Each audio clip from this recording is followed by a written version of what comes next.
Hello guys, yes, I'm back on my Dungeon Synth phase again. And to be fair, when you drop a pirate theme album, I'm all about it. That was Welcome to Prison Island by self-titled artist Prison Island. Go check him out on the Dungeon Synth Archives channel on YouTube.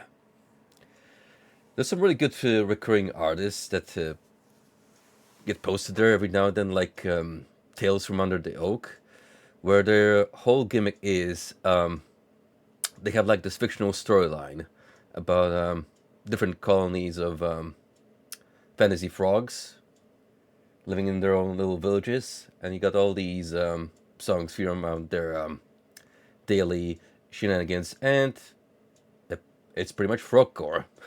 Exactly what you expect, coupled with swamp and ambient amphibian sounds. So yeah, you can find everything there. Whatever flavor of fantasy themed OSTs you'd like. Even so much as dinosaur music. Yep, I kid you not. Dinosaur synth is its own subgenre. So if you crave for more of that Jurassic era, long gone by, you'll have your fill too. Anywho, speaking of getting fills, we haven't really dug into Quake 2 for a while. Partially due to my hiatus, so I think it's time to rectify that tonight. We got ourselves another expansion pack to get through, which I'm hoping we can play through the entirety of Ground Zero tonight.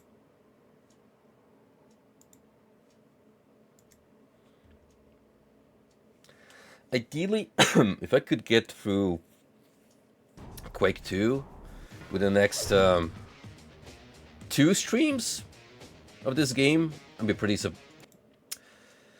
satisfied, because as much as I enjoy this, Lord knows I have plenty more on the plate that I would like to get to. Yeah, what's up, Dine? How you doing, buddy?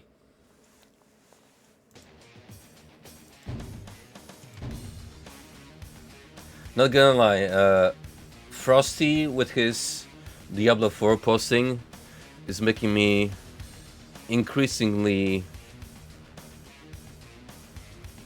more leaning into checking out the game. Which, to tell you the truth, I have scooped up that game at least a month or two ago, and never got to put it up still, because I've been busy with other things. Don't mind me, just actually looking through my last save here. I think we stopped at tactical command. Seems about right. Oh yeah. We were kinda far into the second area, of which there is a total of 5, I think, just like in The Reckoning, the first expansion. And this one's been pretty long.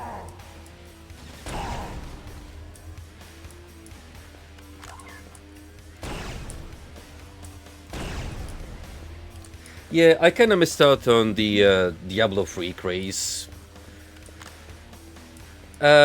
Pretty much because I kind of just glossed over Blizzard content at that point. It wasn't really until Overwatch that I got Battle.net again, and that's when I really went down and checking out their catalog. So the D3 era for me, non-existent. Diablo 2 Resurrection, however, oh yes sir, I very much enjoyed the remastered version.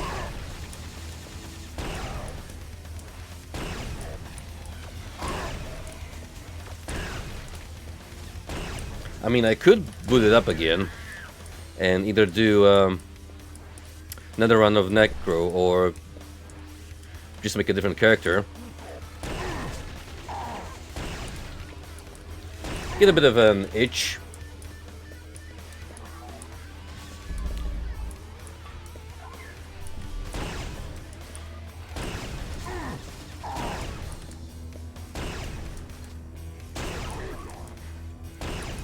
I have two moods when it comes to playing through Diablo. Literally the two wolves living in you scenario. Necro and Paladin, which kind of funny when you think about it, given that they're polar opposites to each other. But that's some of the most fun I've had with classes in the 2.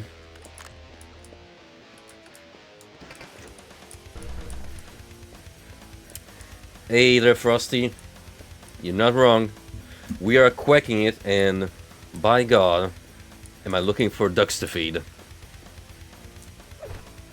Which is about as difficult as you expect in a space installation.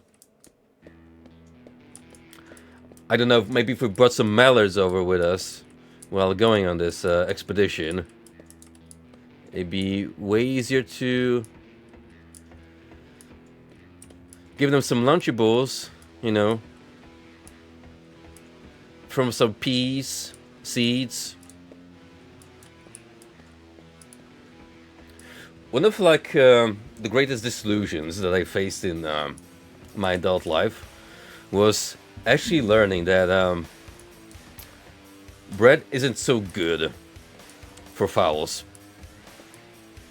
They don't actually digest it very well.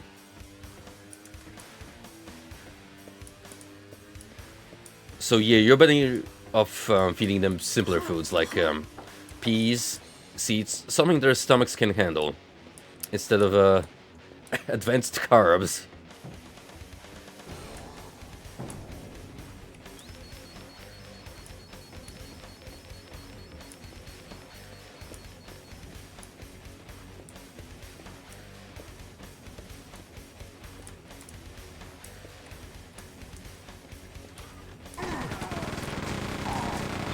Okay, it's definitely been a minute, and these levels start to get a little labyrinthian. Again, kudos to its software for having the foresight to give you a compass feature. Otherwise there would be no end to my going back and forth. Ooh. That was quite nasty.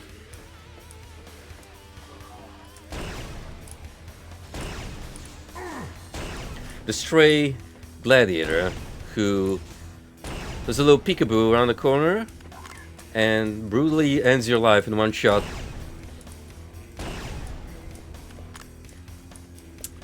They sure as hell double down on the gladiator placement in the expansion packs.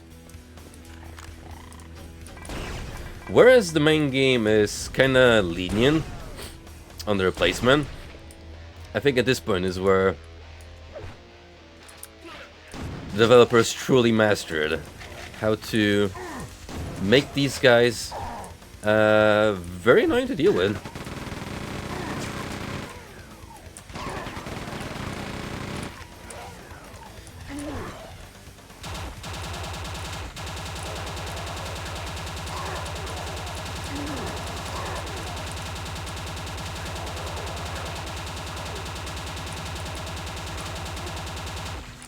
Yeah, I'm gonna be real with you. I'm mostly pulling out the nail gun out of nostalgia, because it just doesn't hit as hard as in the first Quake. It's kinda whatever. The greatest fumble yet.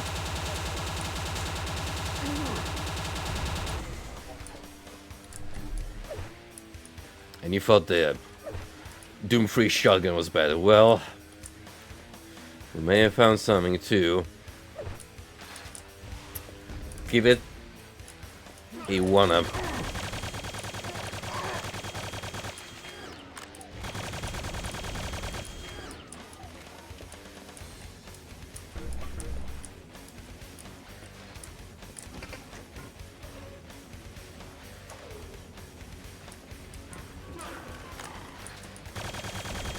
I've been thinking on what I want to do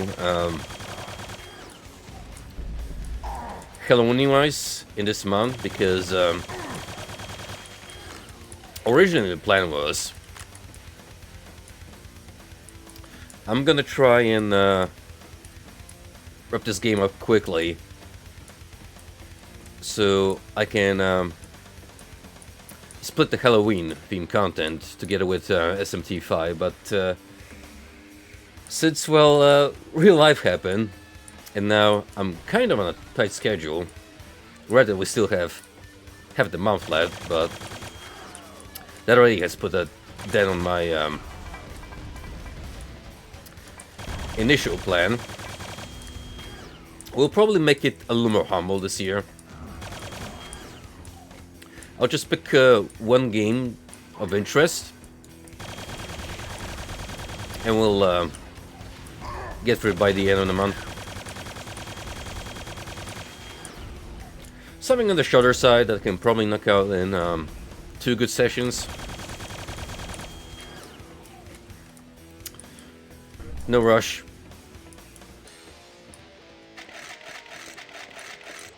It's like I keep saying,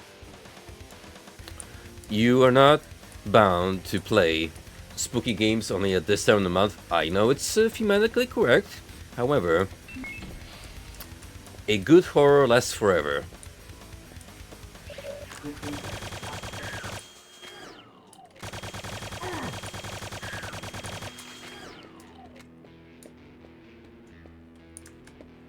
That being said, after watching CV11's Condemned review, I kind of want to get into 2 eventually. That's the one I could never play properly because it was a console exclusive, which I never really understood how it got to that. Because the first one was... did it have a multi-platform release?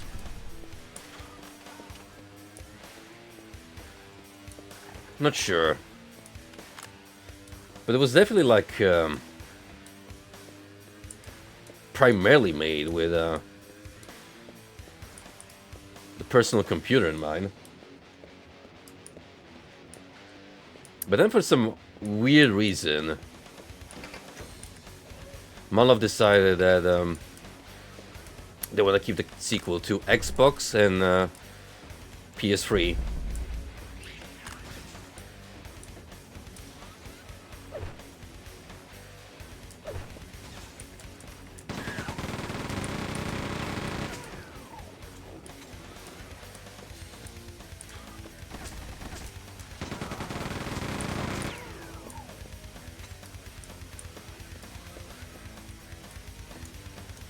On the one hand, I admire people who try and enjoy first-person shooters on consoles, but at the same time, I can't help but shake my head like the duck smoking a joint classic emote at those poor sods playing on an inferior system. Exactly. I'm sorry, but shooters were made with PCs in mind. That's how it started. I don't make the rules. It's what the Lord intended, so get a grip.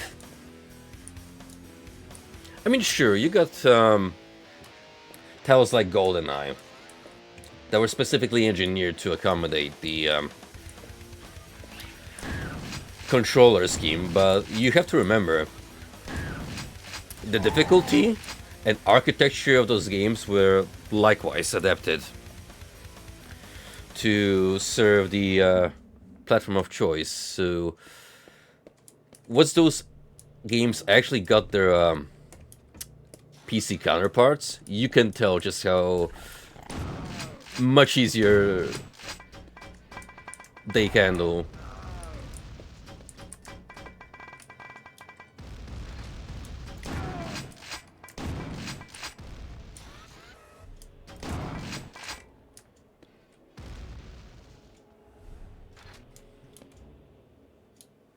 Ah, the good old days. The good old days when the moment you try to multitask, that is way too much for your Voodoo graphics card to handle, and your setup is fried.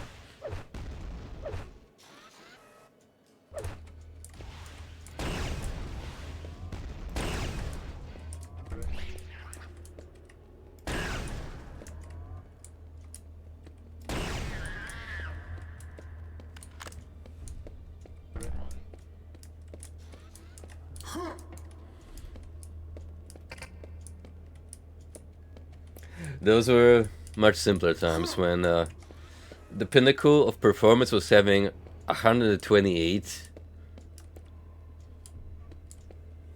memory, and it would serve you for many years to come.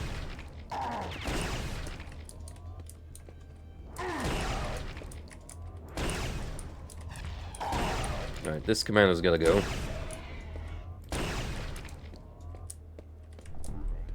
The summoner medics are the more nefarious of the two. Because it's one thing if you actually revive your fallen comrades, but if you start summoning them out the ass on top of it, that's when I'm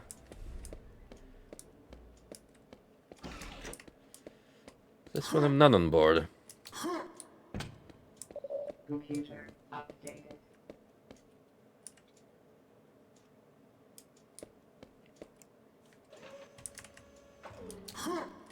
Listen, man, back then, you would build one computer, and you just have to live with it for the next 10 years of your life.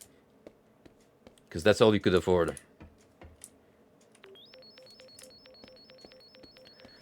However, to mitigate that, technological progress wasn't as advanced as it is now, where you pretty much have to upgrade your setup every few years because of how graphics card change, and we keep I almost want to say double the raw firepower your system has to offer. So if you don't want to stay behind latest releases, yeah, you pretty much have to keep moving on consistently. Not even like a whole swap, but at least change out some components. Which I'm glad I got around to earlier this year. That's certainly gonna serve me for a good while before I feel like, oh, I don't know, maybe insert a new graphics card, add even more RAM, even though I'm pretty much good with what I have currently. Ground scans confirm seismic activity unstable, 62% incline. However, it is definitely nice when you can just buy a new game, install it, and it works hassle-free.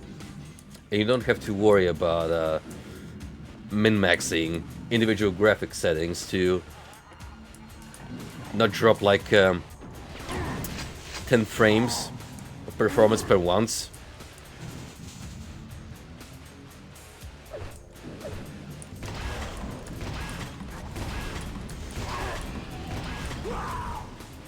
Ooh, rough start there. we're gonna have to go with a heavily artillery.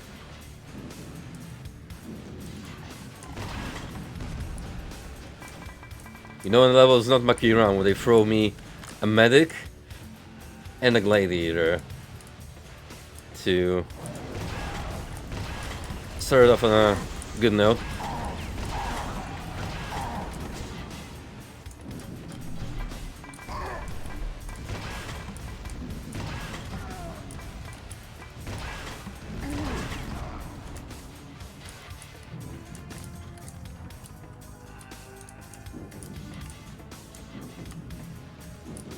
Big fan of the monumental architecture. It really adds a sense of scale to your level. It makes it seem more vast than it actually is. Perspective matters.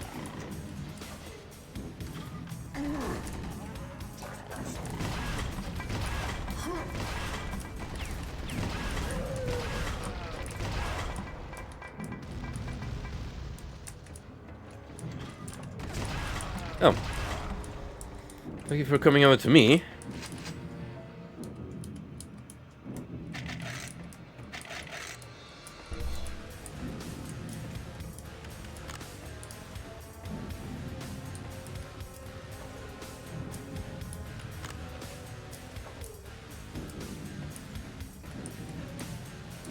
I find that more adorable compared to enemies just teleporting in like they do in the Series Sam franchise. Sure, it does look menacing when all of a sudden dozens of clear pop out on the horizon. But I just find the fact that the random crate suddenly opens up and a bunch of dudes come out of it cuter.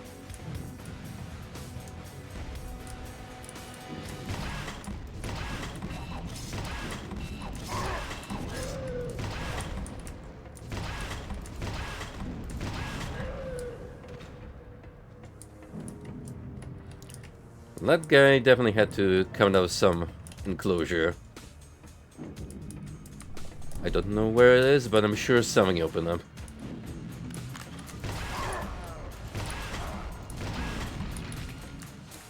I mean, occasionally when you're moving from area to area and then return to the previous one, new enemies will show up, but I assume those are scripted spawns.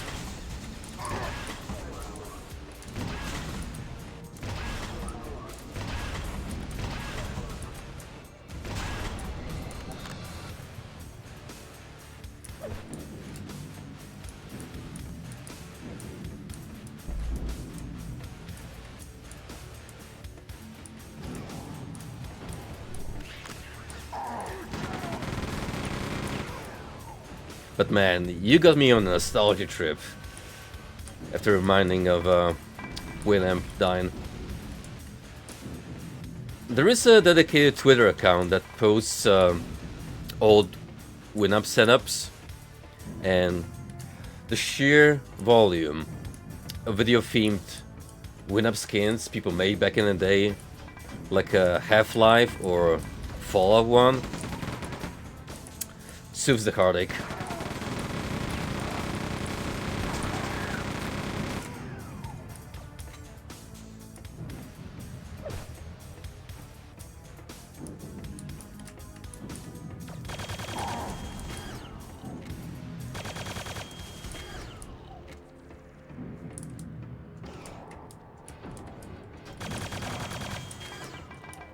Now, you could make the argument that technically,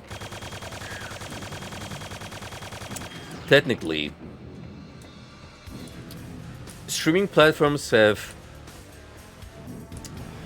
made applications like Winamp obsolete, because you can just log in and play soundtracks to the fly instead of having to hoard everything and use external program. But on the flip side, yeah, you kinda have everything neatly stored in one place.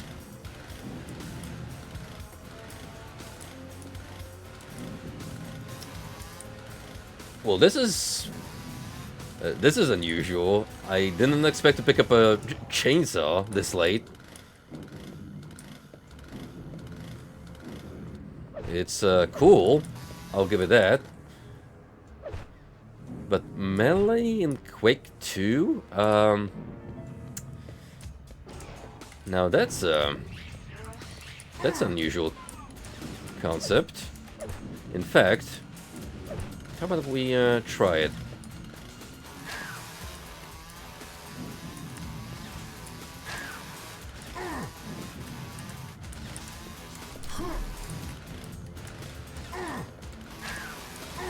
I mean, it works about as well with this enemy type as you expect, which is to say, horrible. Well, I guess if you run out of ammo, then this is your last resort now. However, kinda sucks.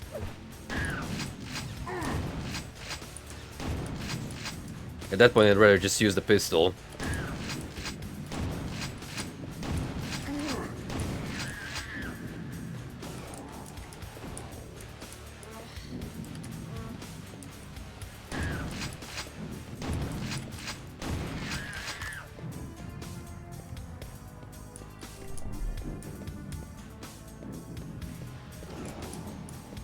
I miss all PC aesthetics in general, because everything was much more stylized,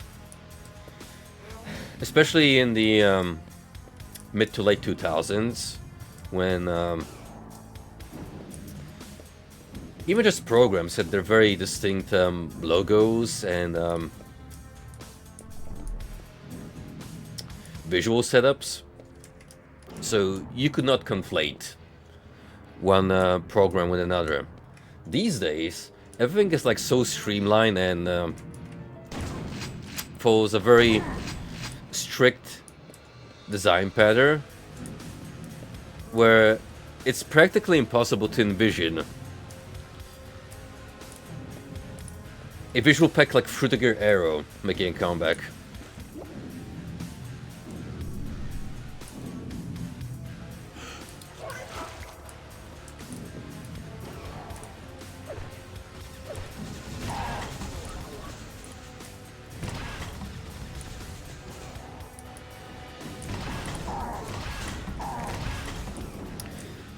Yep, there you go. The accursed flat vectors, where it looks worse than your average Cartoon Network show. And those get a lot of flack for looking very samey, as opposed to the very distinct stylizations of 90s shows.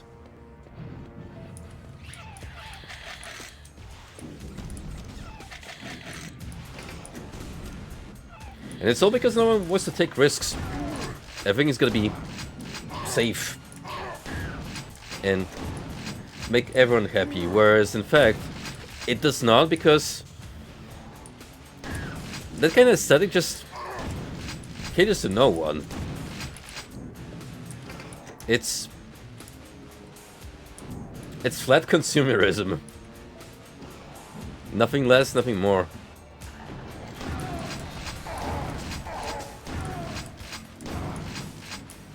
The business standard.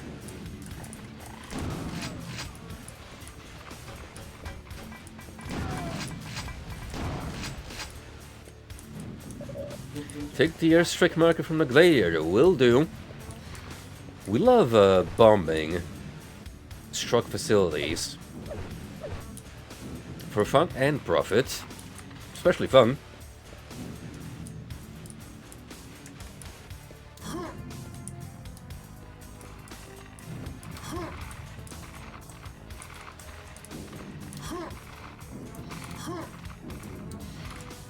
Come on, surely I could.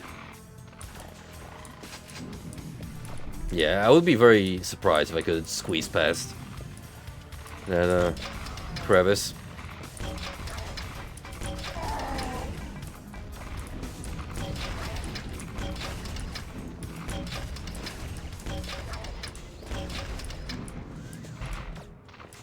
There we go. Place it near the AA turret. Oh, hang on. Hold up, new weapon. I don't know what that is, but it kind of makes a mini black hole.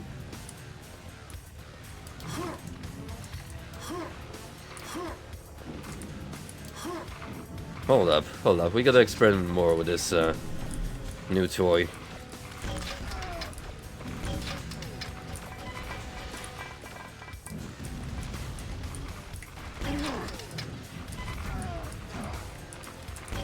But don't leave the mobs allow us to.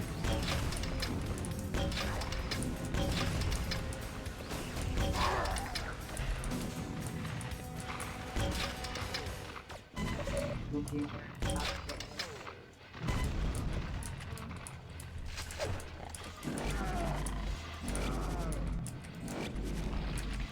Oh shit!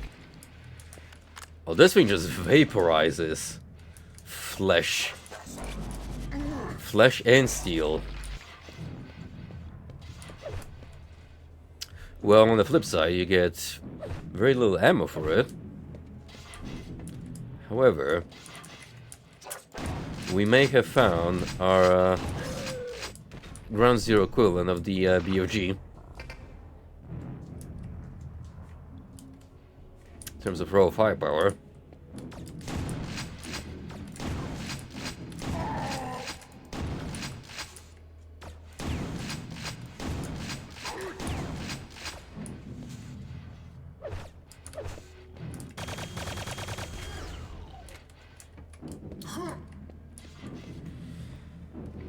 Now, while I was reading up on the Quake 2 remastered version, and people were speaking of their impressions of the Reckoning and Ground Zero expansions, I did find that a lot of people had a gripe with the turrets that were introduced in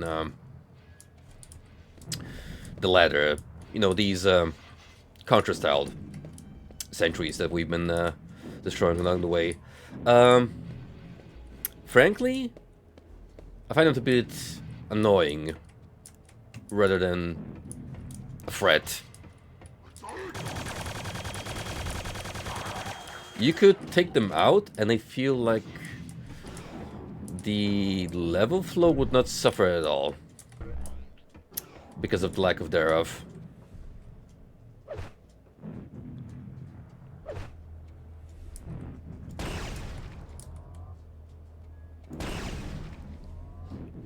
Did your AI not activate? Oh yeah, I happen to be out of their line of sight.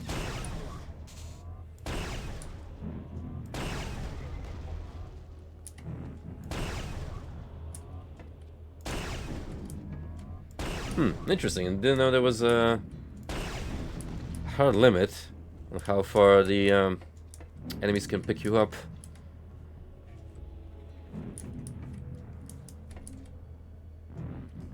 So, yeah, we're gonna find a way to raise this bridge.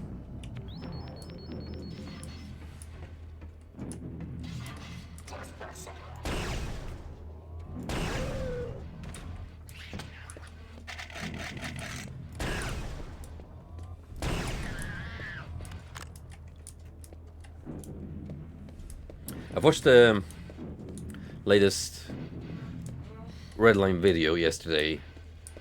His episode 2 of exploring Minecraft abandoned servers.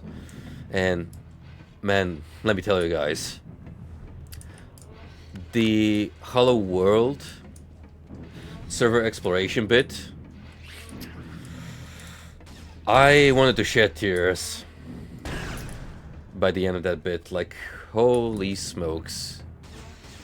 10 years worth of legacy that apparently got lost because by the time the dude was done editing that part, there came about an announcement that the MMO was gonna pull the plug, on that server due to low interest and the cost of maintaining the IP address just not adding in together. And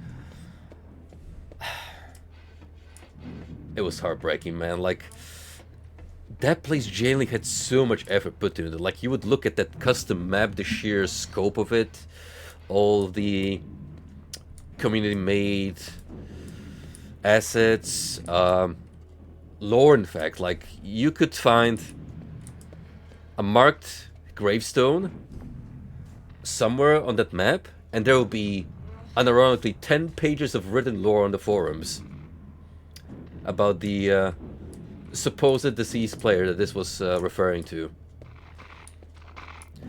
That's the kind of level of RP that just resonates with me. And as someone who was really into it back in my Ultima Online days, and I actually contributed some writings to our server's lore too. It's even still up there on the webpage last I checked, so my my legacy lives on for a bit. But at least until, you know, they decide to keep the server rolling.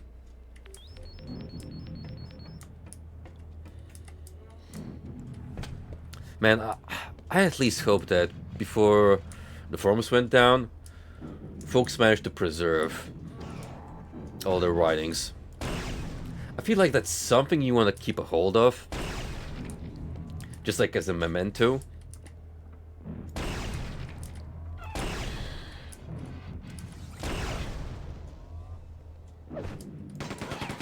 I mean, on the bright side, it was heartwarming to realize that there were people who reunited years after not interacting with each other, and were just like, "Oh, hey, I remember you from Hollow World. Let's add each other on Discord." So those friendships probably still last.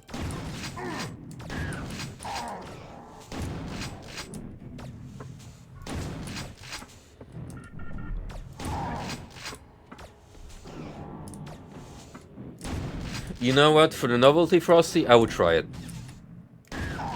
Like, I'm not big on it, but just the whole world generation aspect of it, I always found to be intriguing. Like how every single seed that is programmed in the moment you ask to start a new game, I found that tech to be impressive.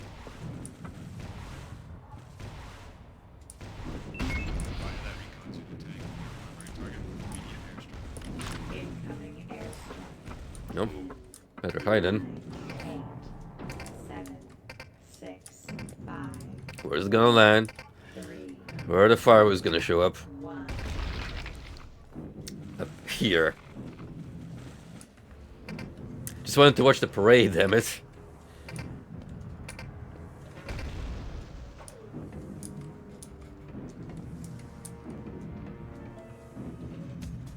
Proceed to waste processing. Oh, is that a sewer bed I smell coming up? Oh, the stench is... The stench is permeating.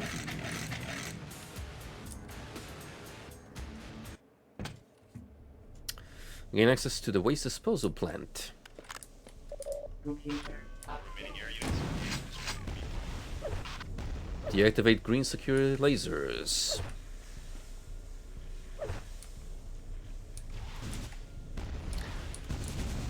Ah, right, I forgot we picked up this handy little gun. You know, having a death laser is quite fun, actually.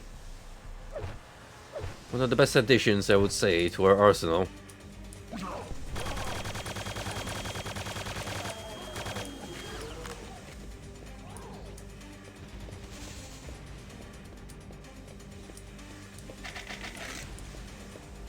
I understand where you're coming from, Frosty. It probably has the same energy as what the Sim series has, where you kind of just put it on and get lost in the micromanagement of setting up your household, going about the daily lives of your Sims, planning things out, installing a whole bunch of wacky mods to mess with your Sims.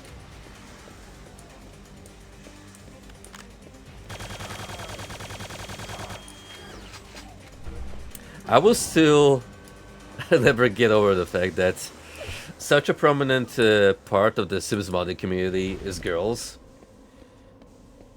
And they legitimately make some of the best, like, skins you can find. Be it just, like, outfits or full-on cosplays. Which, you know, I totally understand, in a way. Because I feel that's like a rabbit hole a lot of women would get lost in.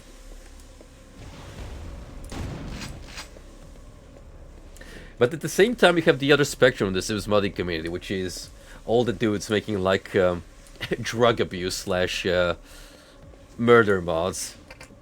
And I find that to be a fascinating yin-yang situation.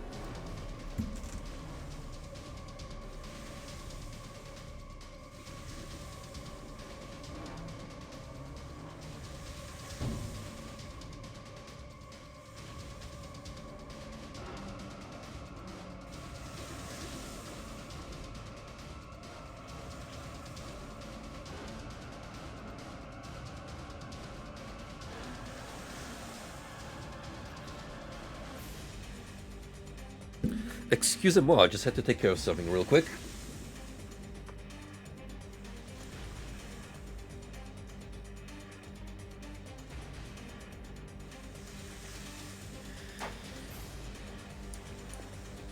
I was in a weird spot then where I pretty much jumped from Sims 1 to Sims 4 immediately. Completely skipping the Sims 2 to 3 progression. So you can definitely imagine how mind-blown I was when technically a lot has opened up in the realm of possibilities. But then those expectations were quickly shut down by EA and their insurmountable greed. There is a very good reason why I tell everyone to acquire The Sims 4 in a slightly less official manner.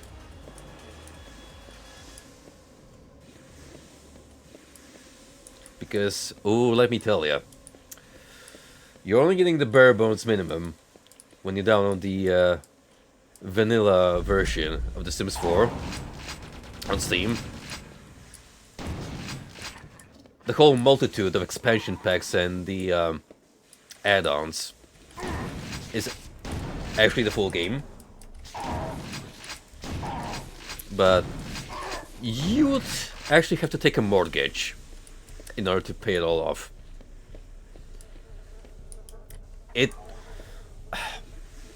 I think it actually goes up to 2K easily for how much you have to spend to get every single piece of Sims 4 content officially sanctioned by EA. And that, my friends, is vile.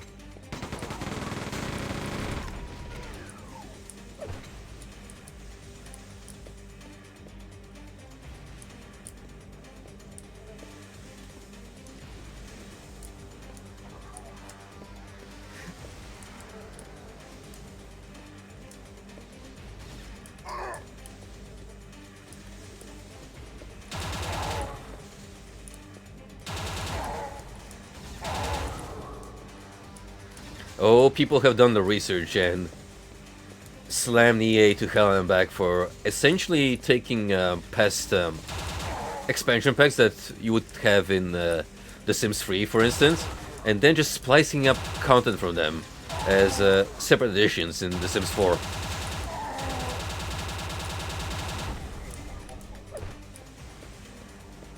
They're about as slimy as they ever were. Some things never change, especially when Electronic Arts is taken into account. And you're not mistaken, Frosty. Just from the visual fidelity of Inzoi, I am looking forward for it to be our new life simulation king.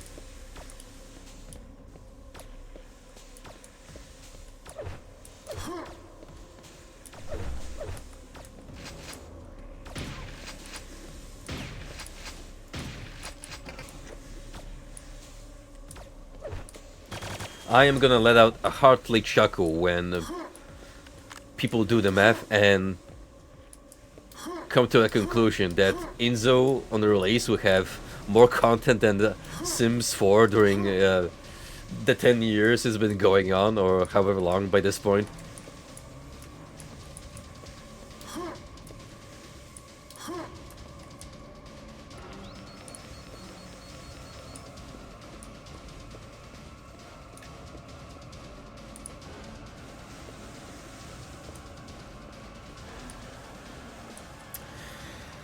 Well, to be fair, I don't like downloading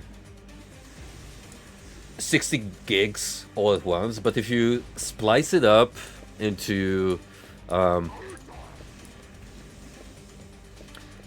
like a couple of gigs per new release, sure, it's not too bad, especially with internet speeds improving over time, so you don't have to wait a full-on day while leaving the computer on for a couple of gigs to download.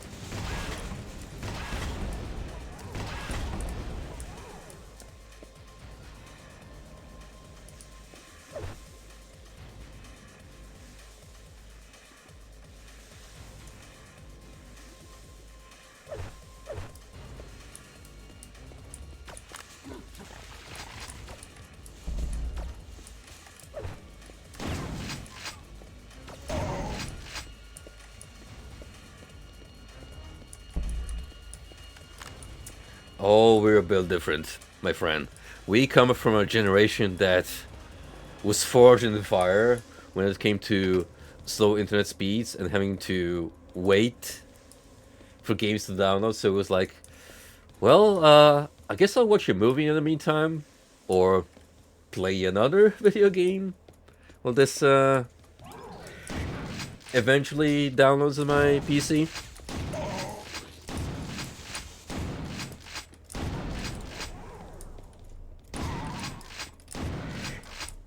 Zoomers though, oh, you ask those to wait for 5 minutes and they start sweating. They need their hyperfixation.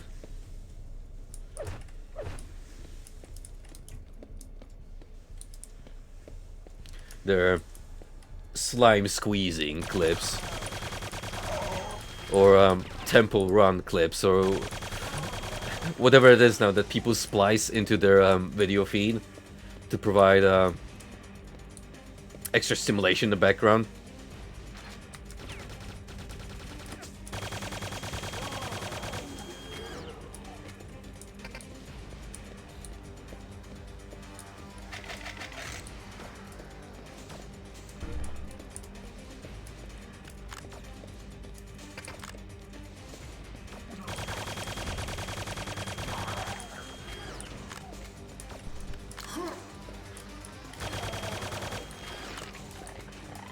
You know what's weird? I haven't really found a secret in a good while now. Granted, I don't think I've been looking around carefully enough. However, they are definitely trickier to pinpoint.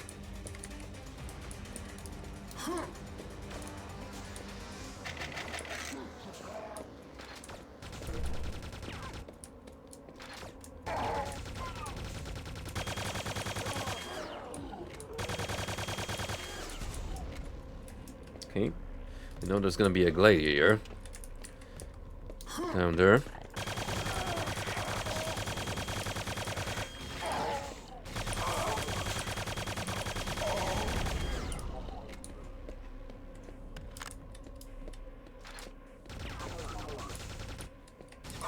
Oh shit. What do I have?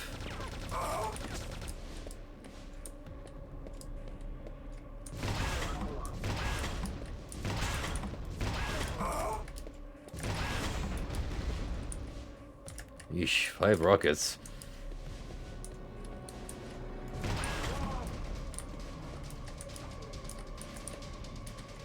There's some healing over there.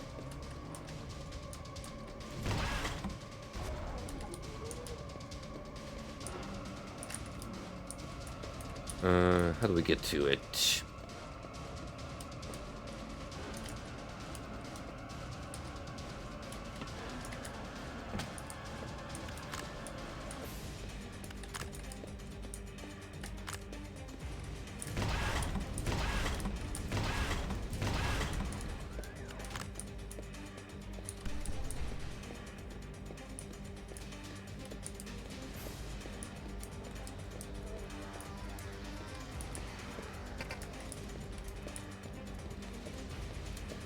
I never got big into mobile gaming.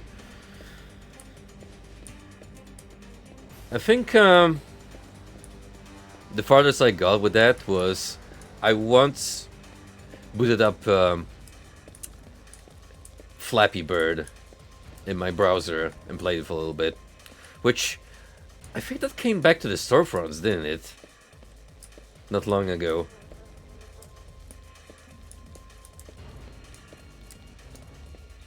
I've all forgotten about the drama that even led to it being taken down originally from the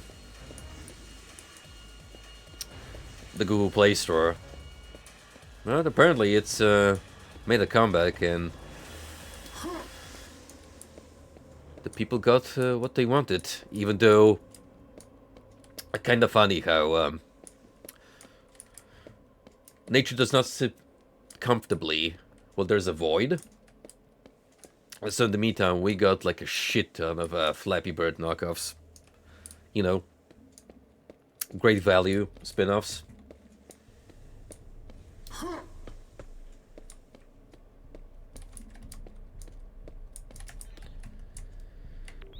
Right, what do we want me to do?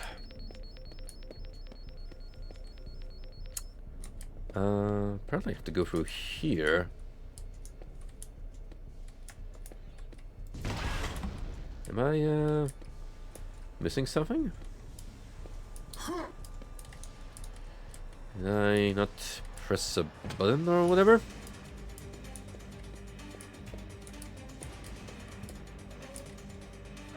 Oh, there we go.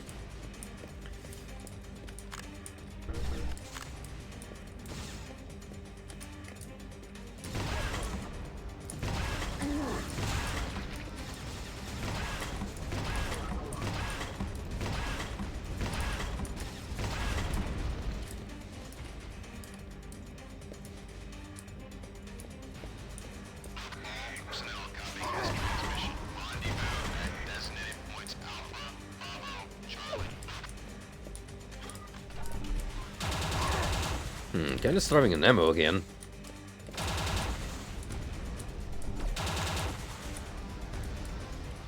I especially start to feel anxious when I'm running low on plasma. But I guess we got plenty of ray gun charges to tide us over for a while.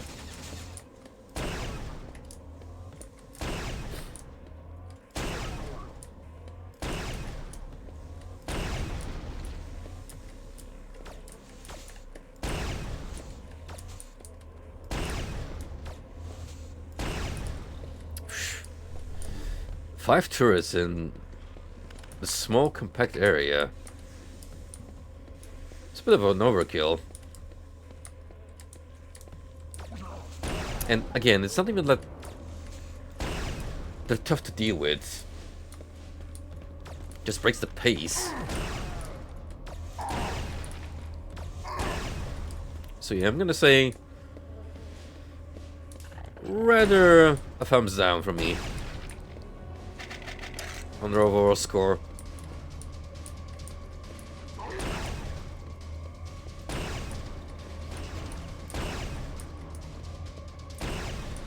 I mean, levels design been pretty tight across both expansion packs.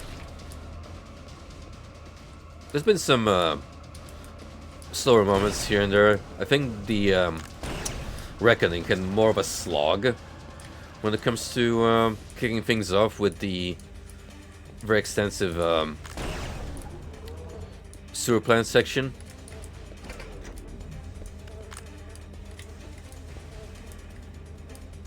Computer update. Here's been pretty okay from the get-go. And, well, we're only about halfway through. So here's hoping we ride the high.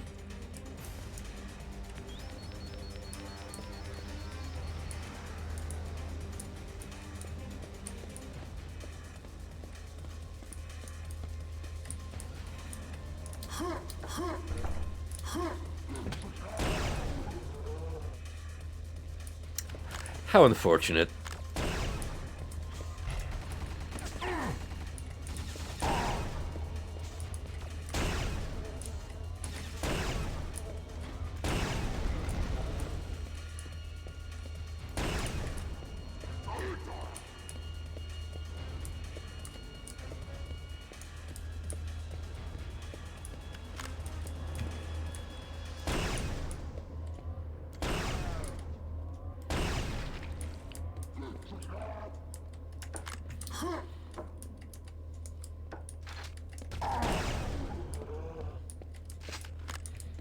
As soon as Terrifier 3 comes to digital platforms,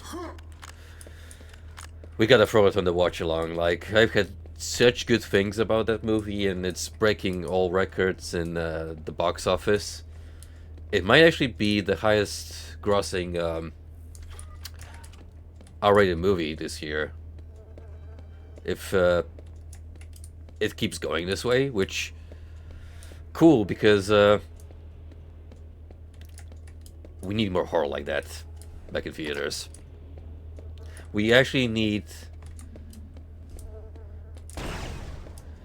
gory schlock horror that is not afraid to go all out.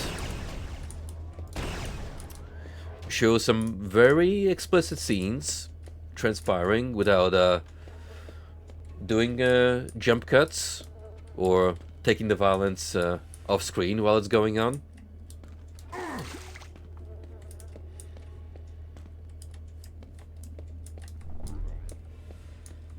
squads coordinate with sister teams. Sometimes I wonder how it must have felt going back in the day, like say 40 years ago, to the premiere of an up-and-coming horror movie,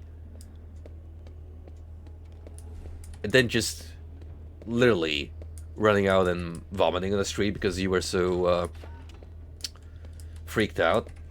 And then I remember that's basically how people recount their viewings of The Exorcist when they first debuted it.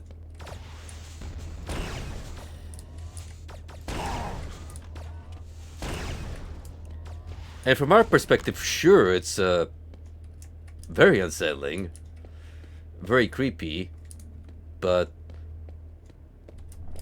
with like the whole accumulated knowledge of various horror media I've watched across the years,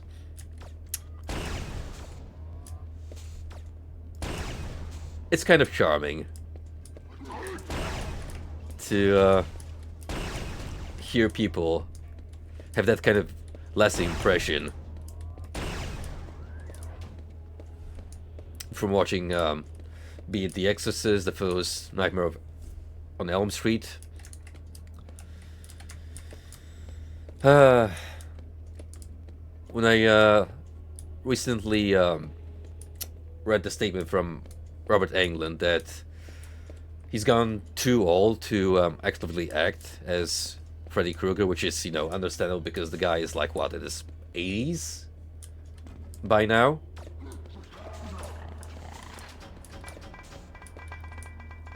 It's definitely the end of an era.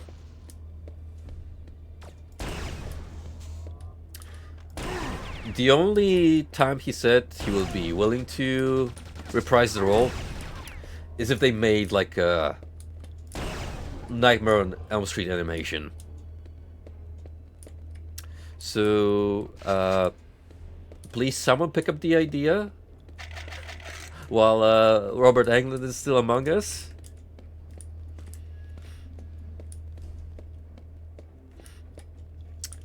We gotta make the most of it. Those folks ain't getting any younger.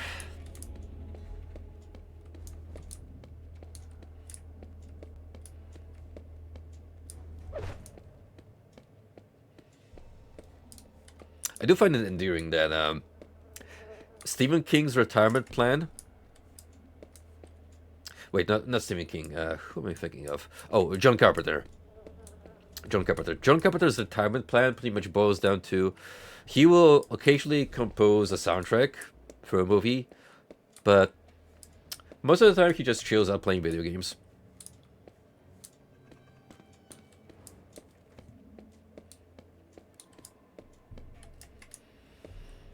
It's a simple but cozy life. I mean, you deserve it. Man's been a prolific director for so many years of his life and left an impact on the industry. I think he's earned some rest. No, there you go. There's at least one secret we found. It's not like how we were supposed to get that.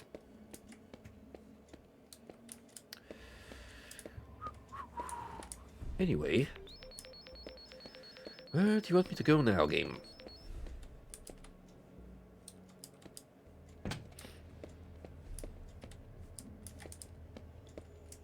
You guys remember that Japanese fella? The 80-year-old man who really got into From Software's Soul series?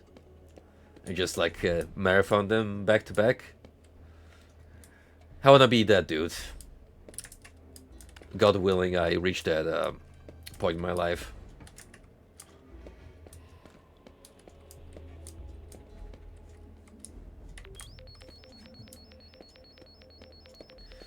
That's when I'll have all the time in the world to sit in my computer, spout nonsense on Twitch or whatever the equivalent will be of when I reach retirement age.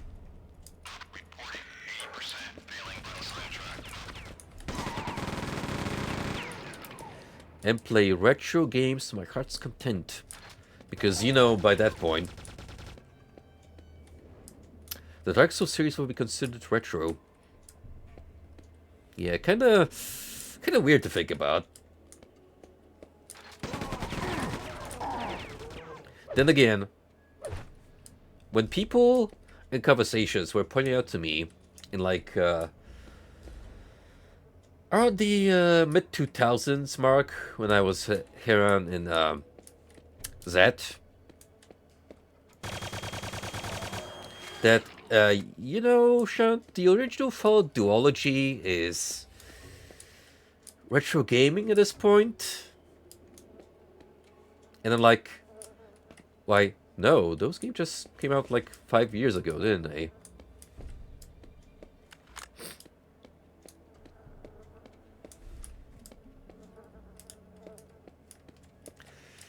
The passage of time is a strange phenomenon.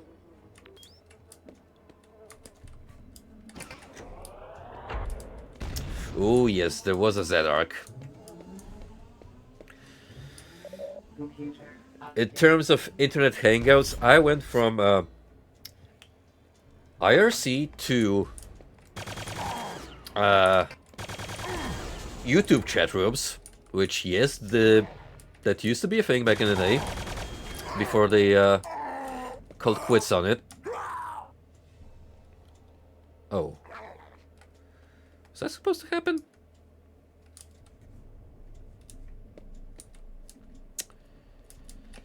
I feel like there's a lot of progress because of it. That's annoying. But yeah, I went from like IRC where that's how we chatted during our Ultima Online days.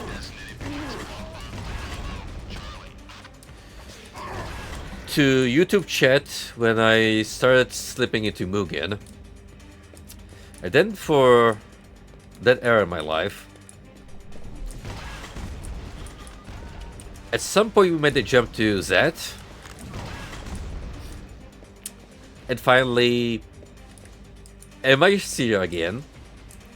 So at that point I was like, you know, I'm gonna hang out with my Ultima Online buddies for a bit and say hi to them. See how they were doing.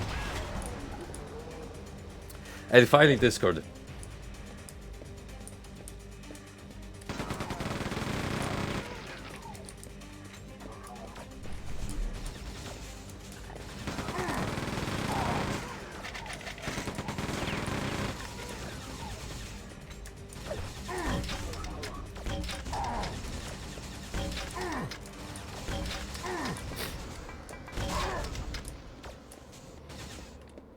Yeah, they are, but they changed from how they were.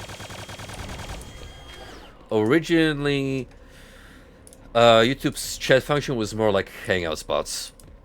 So actual lobbies. You could hop into at any time and just go at it.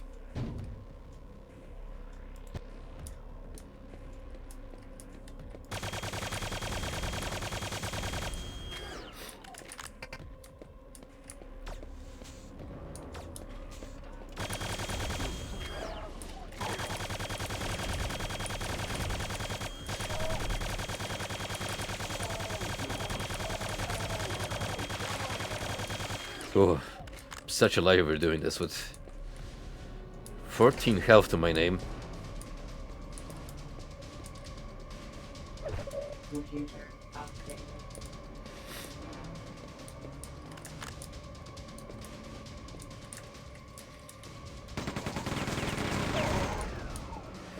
There still exists some screenshots of funny conversations we used to have back on Z and IRC. However, in order to recover them, I would have to dig up my old PhotoBucket account. Yeah, you guys remember PhotoBucket? For image storage?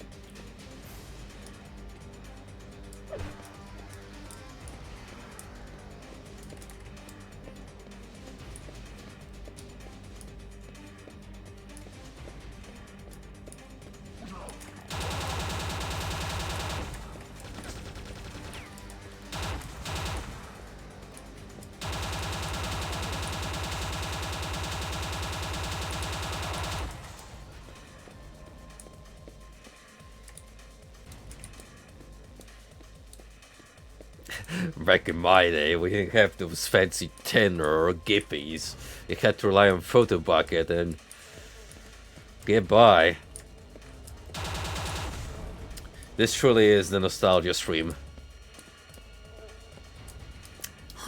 But then again, which one of my broadcasts isn't me just going on a tangent and reminiscing of the good old days?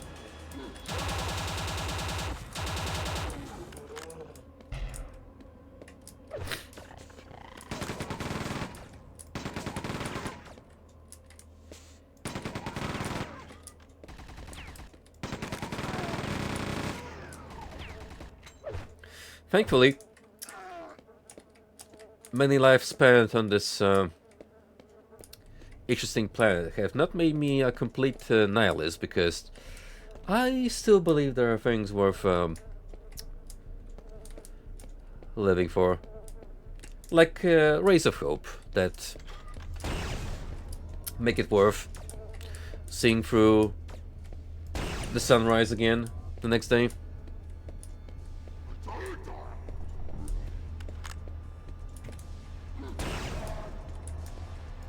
And one of them is pretty much, at this point, Atlas pulling up a new game every now and then.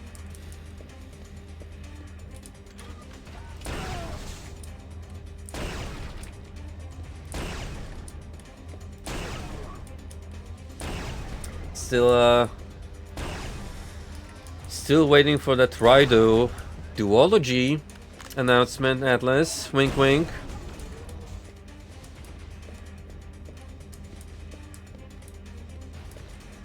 Surely at the Game Awards. Together with Bloodborne Remastered for the PC. And Bloodborne 2 for consoles.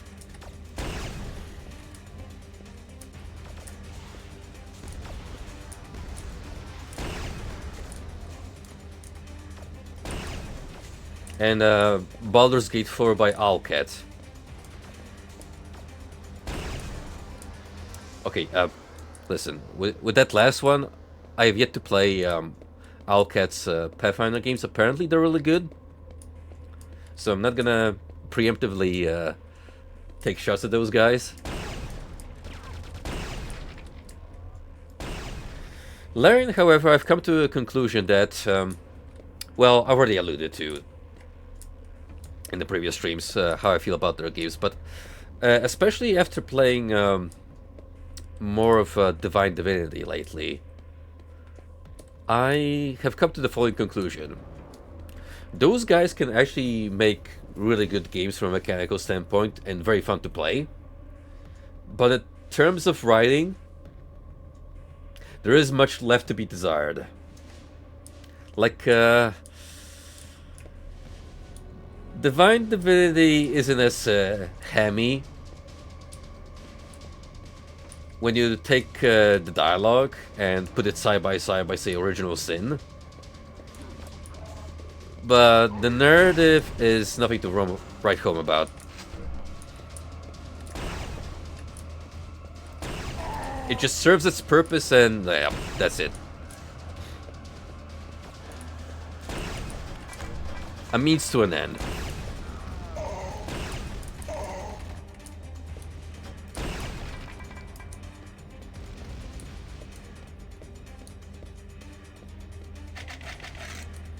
I'll give him one thing though.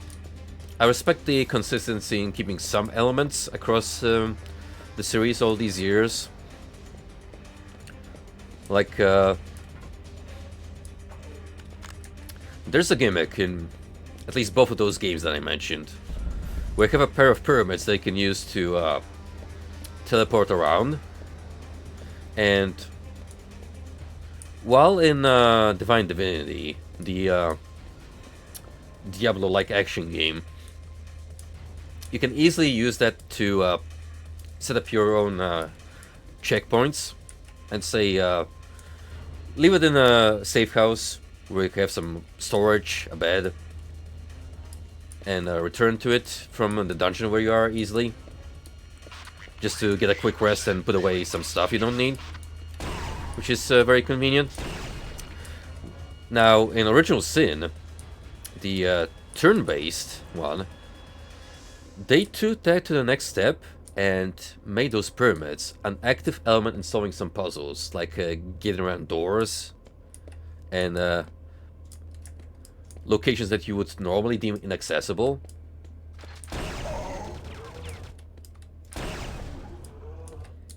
And that I find cool.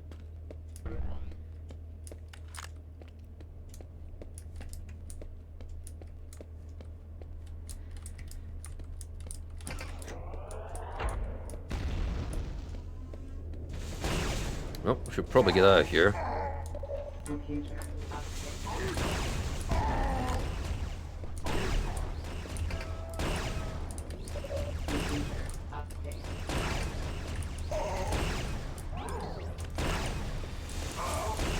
Oof, not one but two gladiators jumping in on me like that. Not a fan of.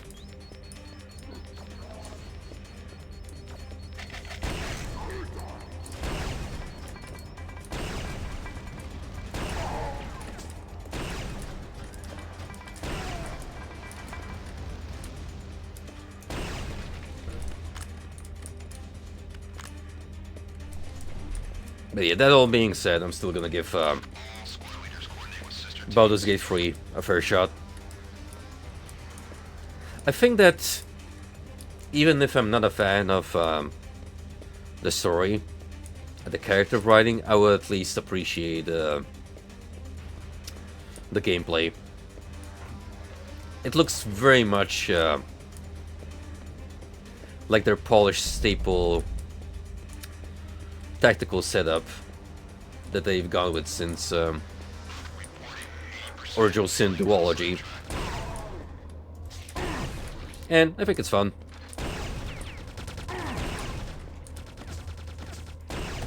I would have wished for like a true successor to the original Baldur's Gate games, but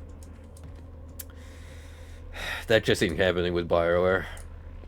They have long forsaken those days. However, Veilguard, though,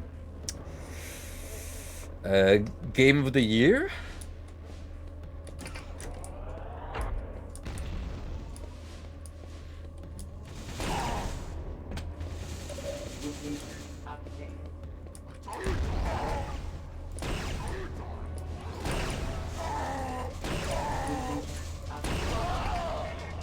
It's kind of weird to me how, looking at the Dragon Age from the sidelines, as someone who hasn't played it yet, it's one of those franchises that had a steady slope of gradually just falling from grace and becoming consecutively worse with each new entry.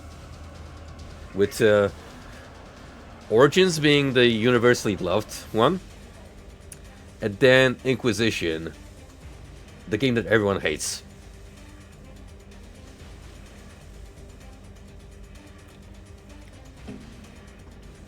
Now, whether Veilguard would change around the dynamic, well, we'll just have to wait and see.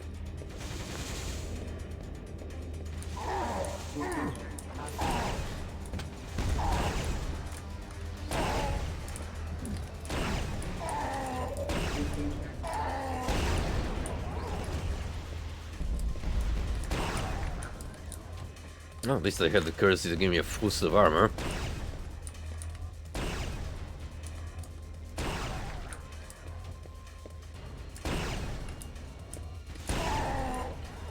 I actually watched a playthrough of Origins a long time ago. Like, I don't remember much of the story, so we should be fine by the time I do decide to pick it up. But I do remember it looking, like, really good.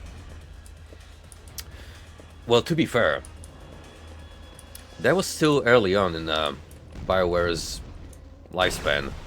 Like, pretty much after they were done with Neverwinter Nights. So they just made their transition into the 3D engine. Yeah, that's another game I should check out. Neverwinter Nights.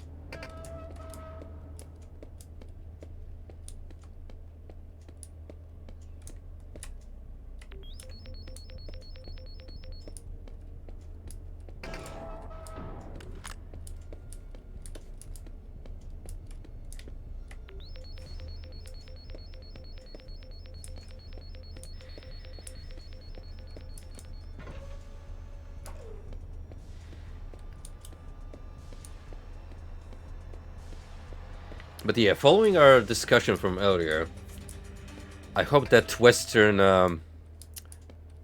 tactical RPG that's now set to Computer updated. come out next year. And apparently they line up some Hollywood talent for the voice acting, which hopefully that wasn't the entirety of the budget.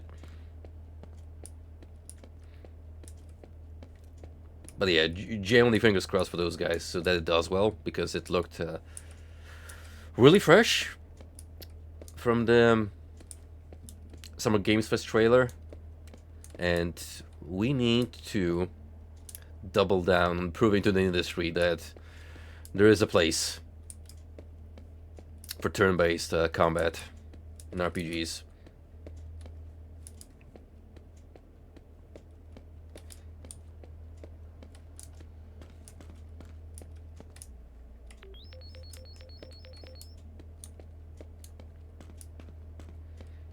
Baldur's Gate 3 set the precedent, then Metaphor came around and confirmed that it wasn't a one-off. So now all we need is just keep the trend rolling.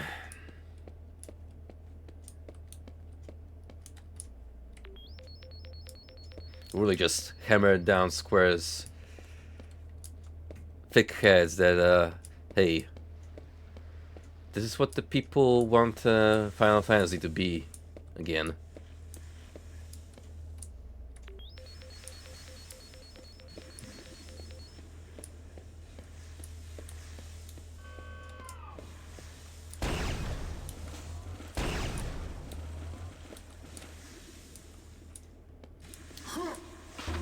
Tango section.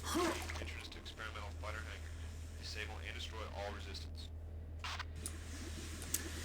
You got it, Chief. Gain access to maintenance hangars. Computer updated. Find cargo lift to maintenance hangars.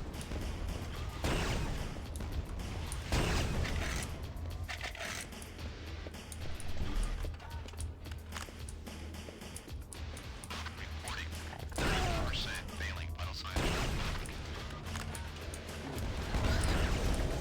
Ooh. Well, that's an ambush.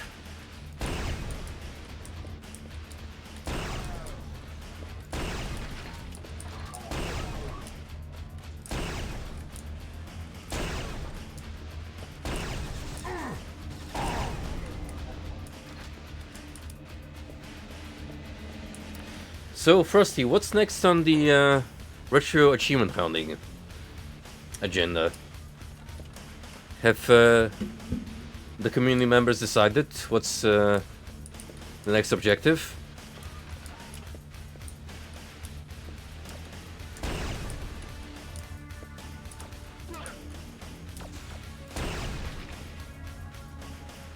It really seems like a fun stunt project to get involved in, especially when you're running into a dry spell streaming-wise. And you need something to change things up a little bit.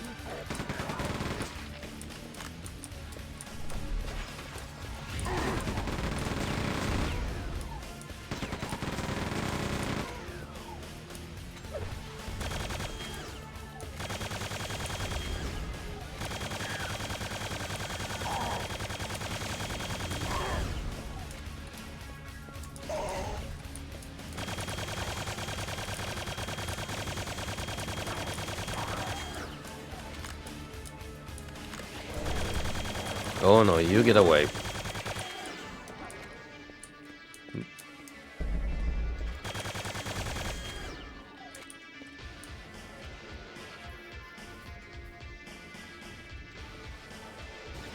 Ooh, Liberty City Stories. That could be a fun one, depending what they want you to do.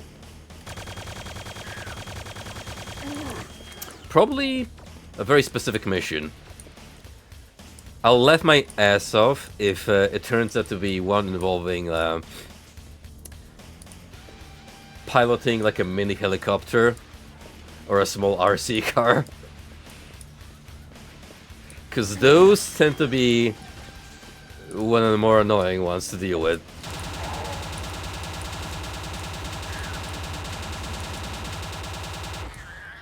With how frustrating, vehicle handling is, period. Especially in old school GTA. Okay, when I say old school, maybe not the first and second one, because that being top down is rather intuitive, but I mean like when they first made the jump to 3D, and the vehicle handling felt really off. Especially if you were bold enough to attempt flying. Ugh. Piloting an aircraft still gives me the heebie-jeebies.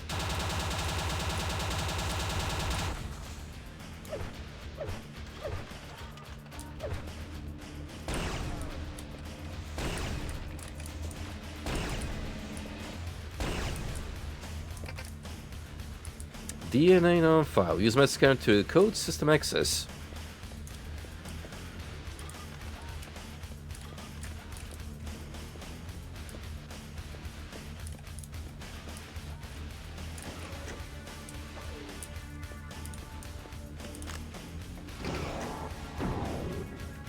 It'd be a darn shame something attacked me while this was going on.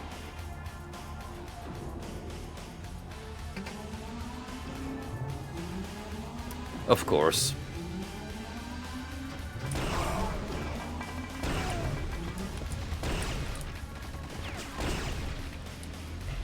But hey, got some sick VR goggles as a compensation.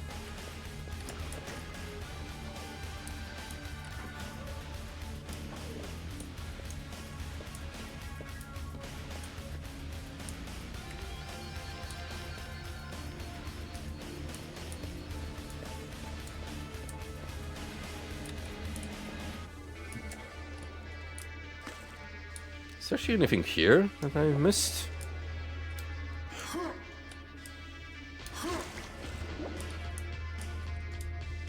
Oh, wait. Ah. Oh, that was well worth diving for.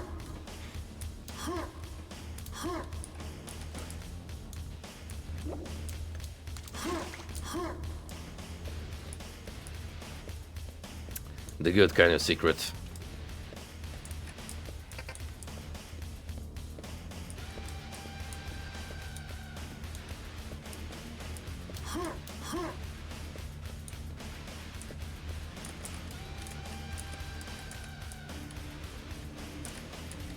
Didn't you scan me already?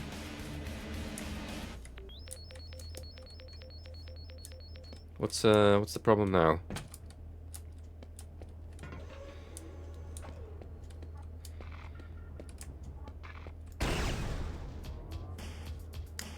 All right then.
Oh, you bastard.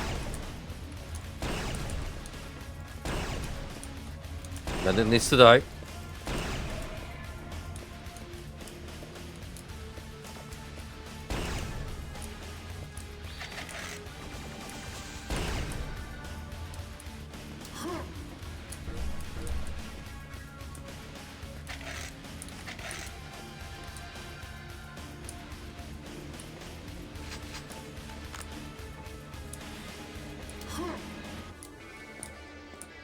I think GTA would be an interesting pick because it's an open world title, so your experiences would be way more varied compared to other players, because you would have like different sort of approaches to handling a situation and getting to the point where you need to be.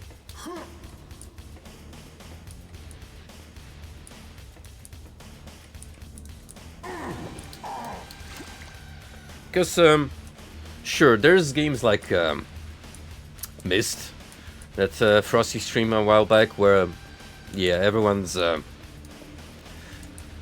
mileage is gonna depend on how quickly they pick up on solving the puzzles, but it's on its free form as having it's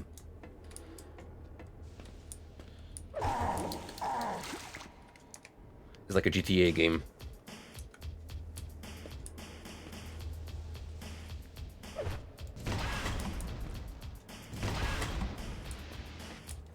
Thought there might be something there.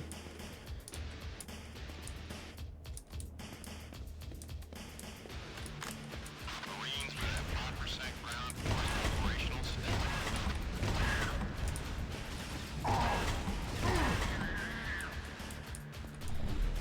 It's gonna happen. I already dipped my toes in puzzle games with the likes of Superliminal. So you're gonna get a taste of real Galaxy Brain decision making when I finally get down to Myst.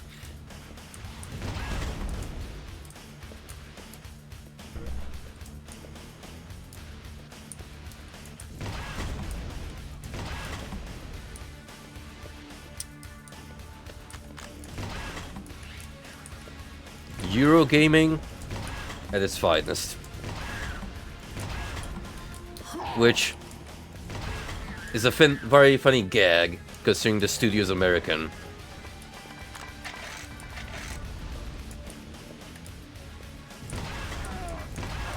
But hey, you know, I mean, 3DO, the minds behind Mind and Magic, also an American-based developer, but the Heroes series in particular still lives on in the people's hearts over here in Europe. We very much keep the dream alive.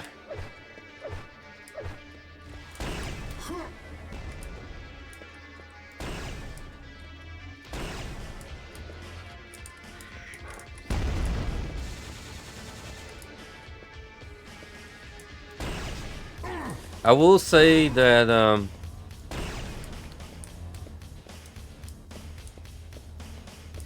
Heroes of Might and Magic Legends, the most recent one that got announced a while back, I am secretly hyped for it. It definitely has the potential to be a good entry in the series. Especially since this time it's not being handled in-house by Ubisoft, but instead handed over to the Iridus devs.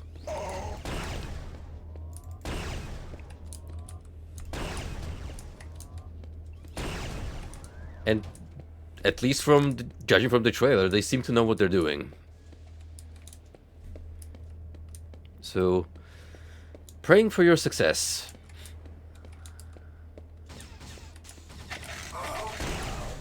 I actually need to get back to playing Heroes 3, because I kind of finished the vanilla campaign, Restoration of Arathia, so I still need to get through Armageddon's Blade and Shadow of Death. And then, on top of that, there's Heroes Chronicles, which were mission packs released gradually by 3DO. Over time, there were like 8 of them.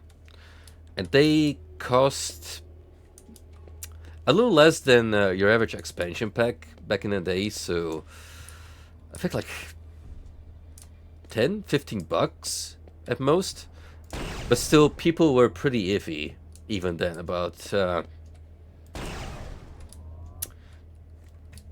kind of release plan, instead of just bundling everything together into one sizable package.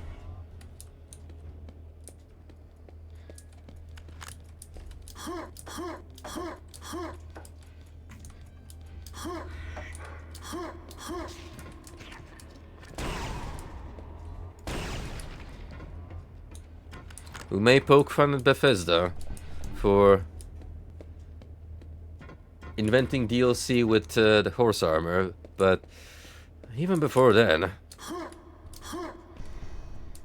there was still some less than admirable practices going on in the industry. Maybe on a smaller scale,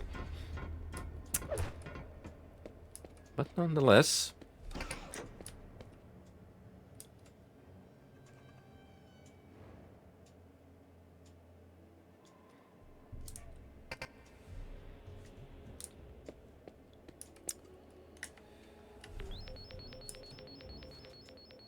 Computer update.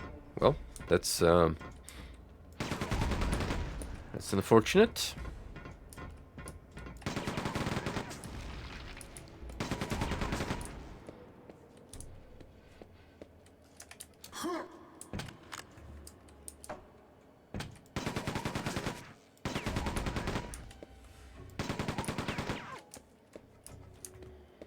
Kind of wish to have these exploding crates here. They don't really do a whole lot.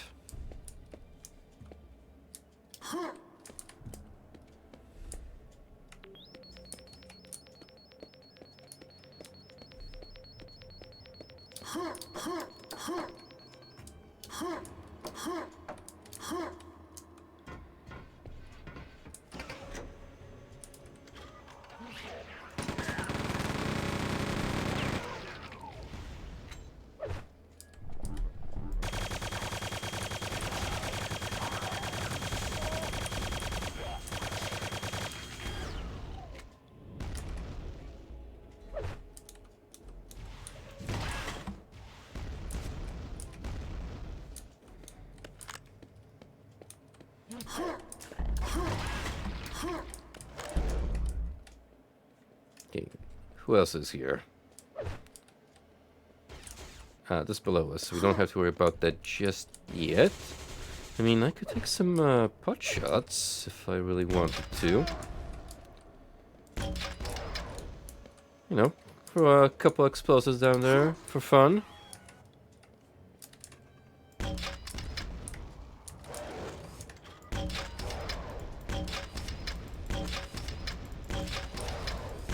Oh! Someone's being cheeky.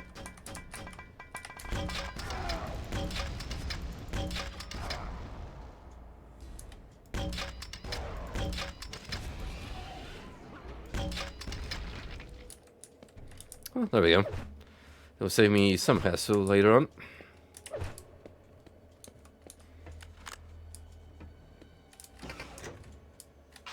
Ground scans confirmed. Seismic activity unstable. 62% incline.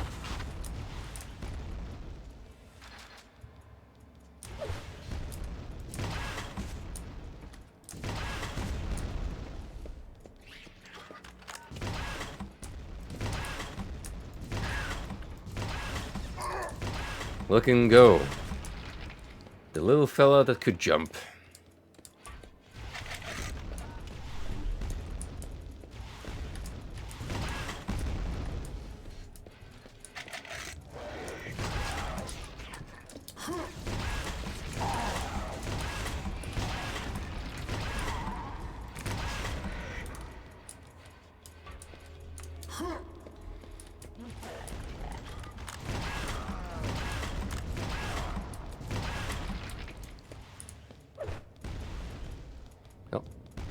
Set for rockets. Still, laser does a pretty decent job of being a supplementary sniping tool.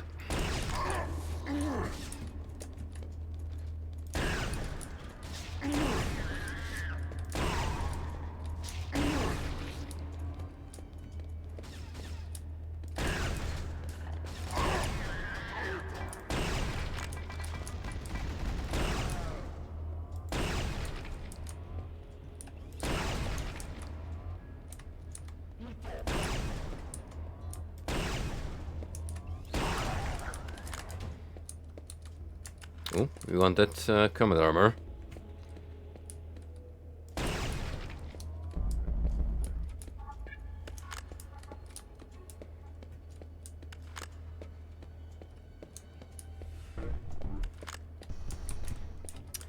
Excellent. Now I feel a tiny bit safer.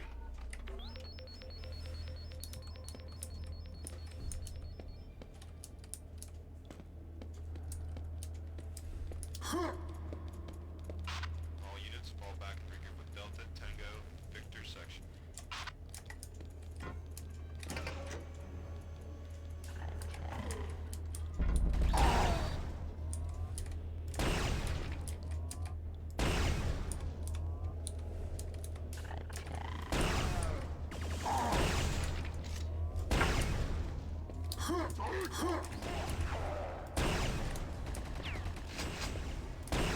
That right there looks like something I could break.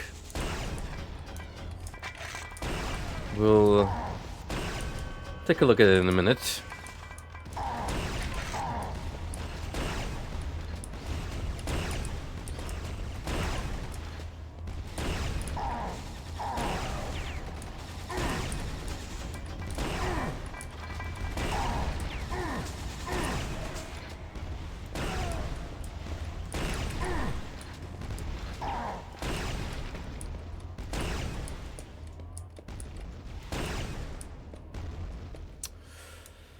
This would have been a pain in the backside without that armor.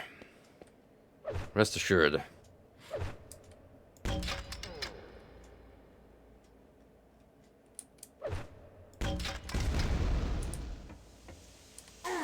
Ooh. Guess, wasn't necessarily meant to do that.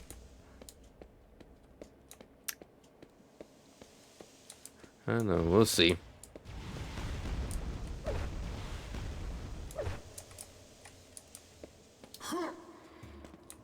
I see a crack in the wall, and I assume potential secret.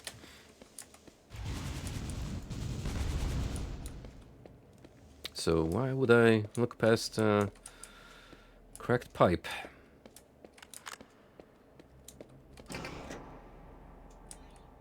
Med force fields deactivated. Activate incinerator, break containment glass. Updated.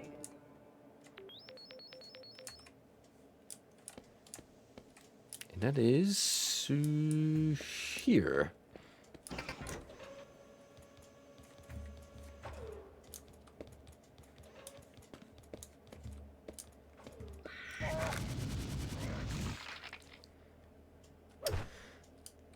They don't call it the incinerator for nothing.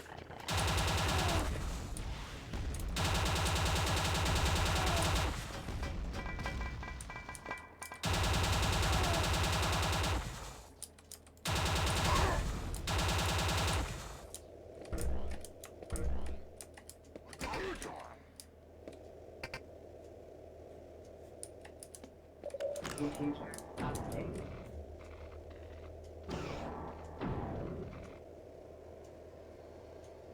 Okay. Wouldn't it be funnier that the room just exploded with everything inside of it? Well, I guess I'm gonna have to deal with this truck myself. As is always the case.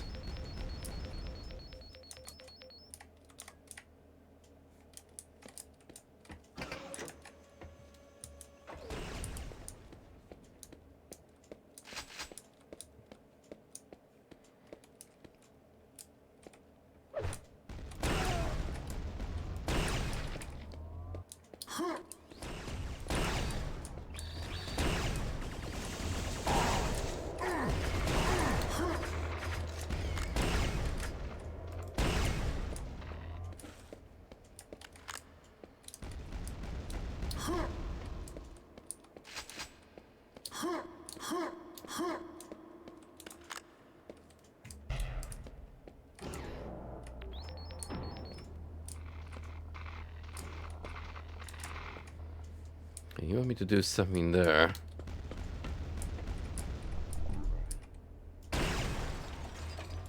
Oh, well.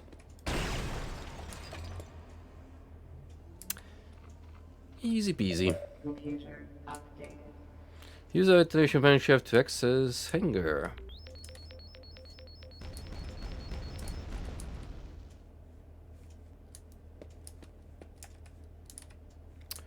Well, first thing to figure out how to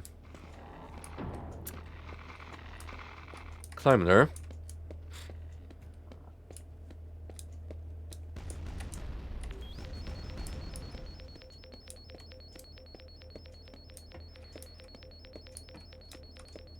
Oh.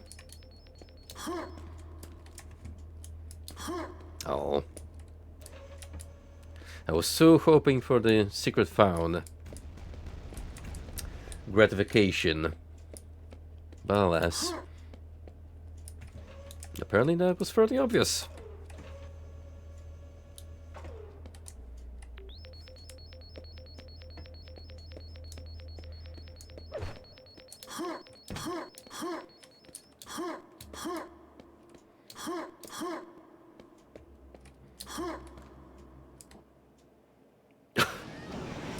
What a jump cut.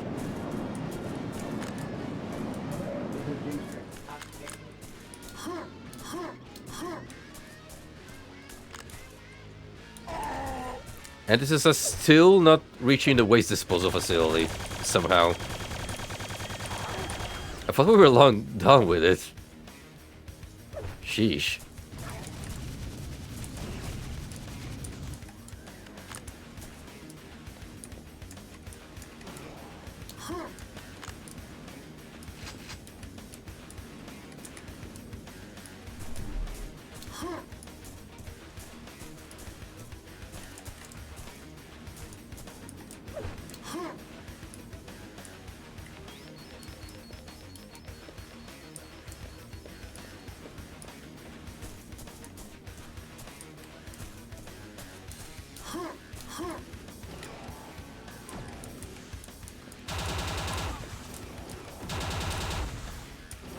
Well, guess we're going here.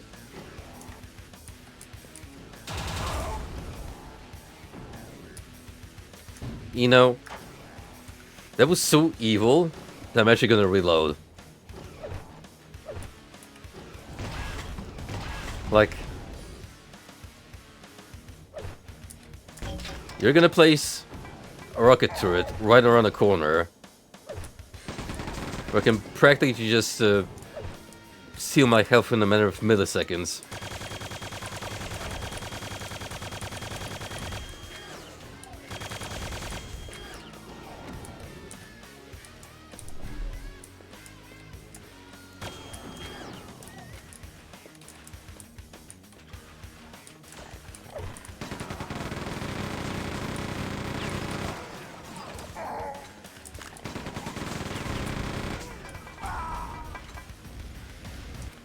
Oh, it's gonna be one of those maps. I can already feel it in my bones.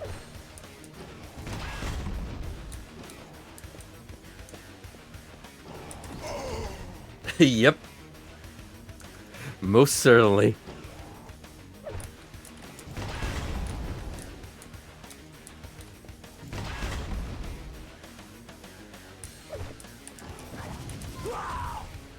Man, come on. Don't be like that.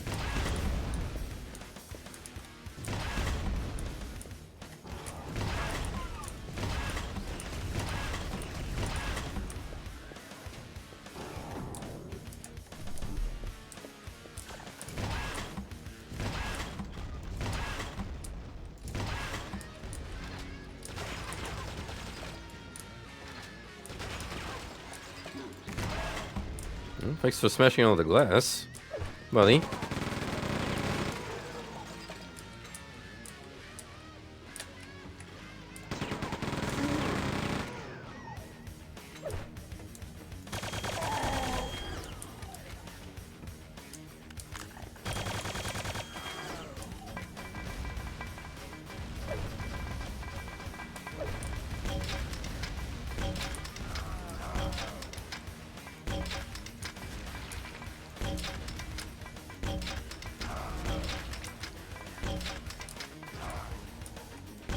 Yeah, two can play that game.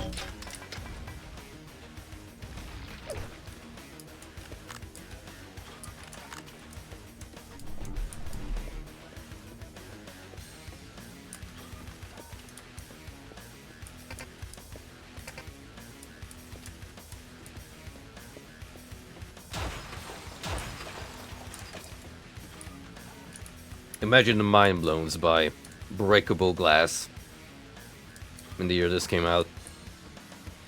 And that was still a couple of years before the first year came around and like really pushed the boundaries of interactive environment in first-person shooters.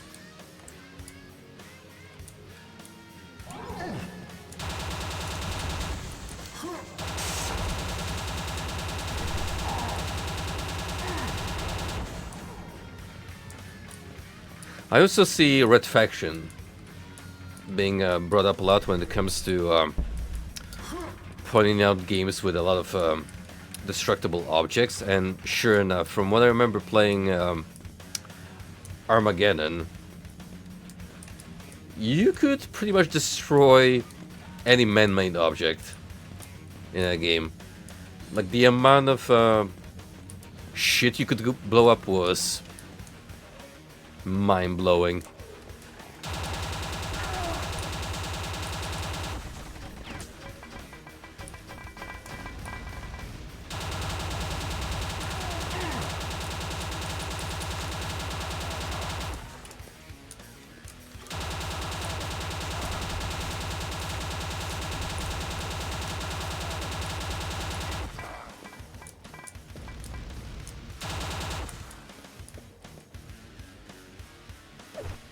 Absolutely. Screw HD shadows. I want more visual feedback from the environment, that there was just a massive shootout happening and everything is shredded.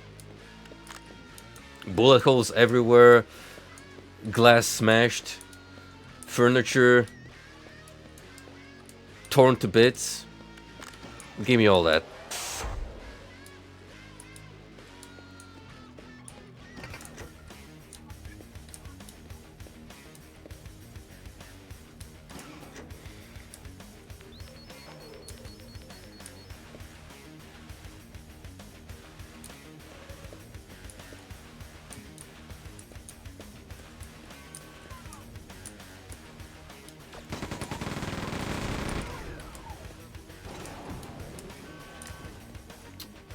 Oh, I knew it. It was too good to be true.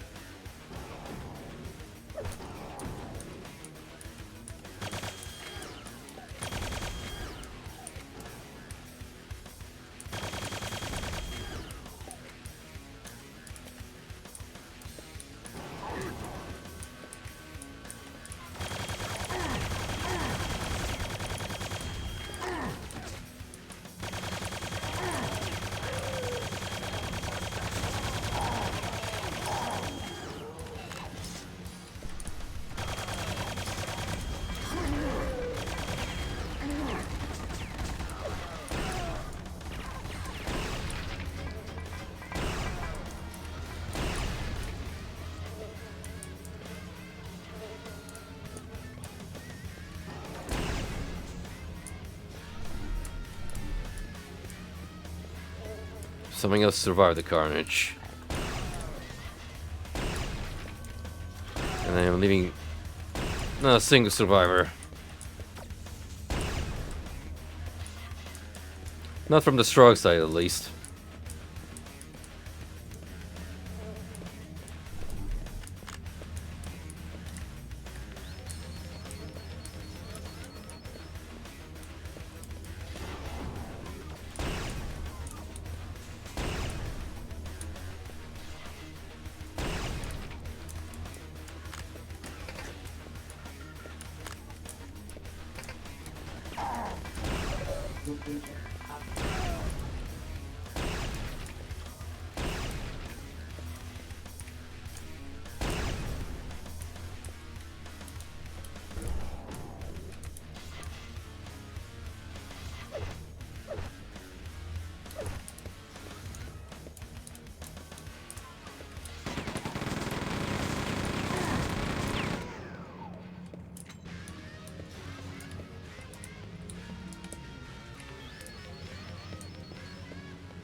pick up these medkits just yet. Maybe I'll be forced to backtrack later. And those are the heftier ones.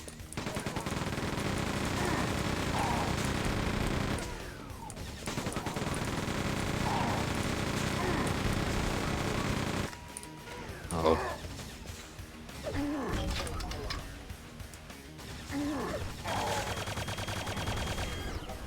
Or I would just have to gobble up all of this now.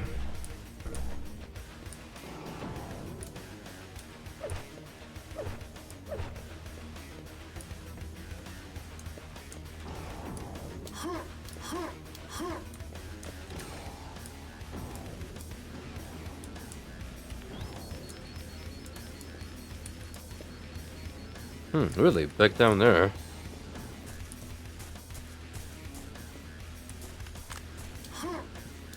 Well.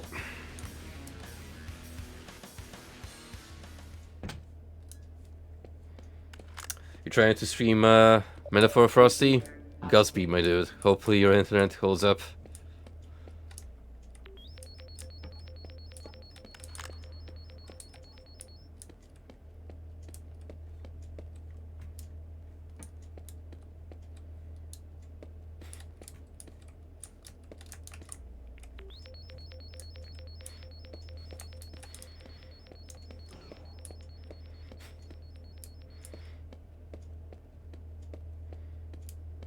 Our greatest adversary were not the humans. It was the ISP all this time.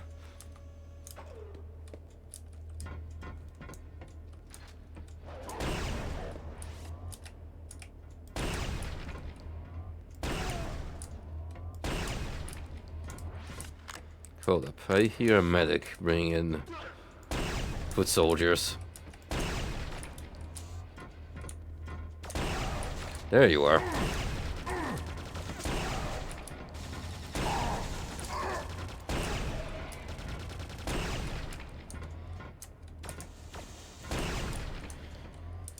We cannot rest on our laurels still, because there's at least one more gladiator somewhere here.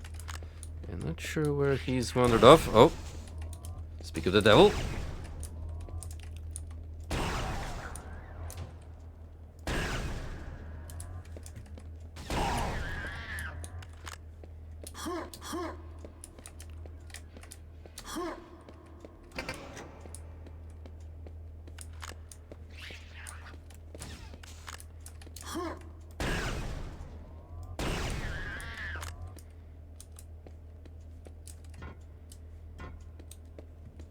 So I feel that if you decide to play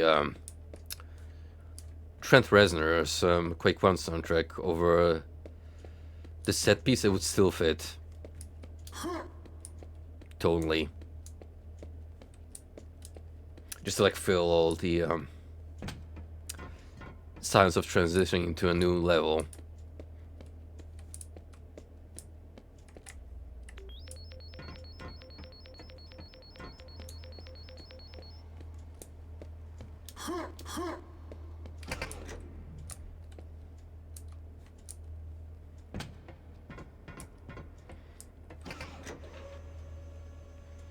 Still, it definitely has the eeriness where it's just you and your footsteps.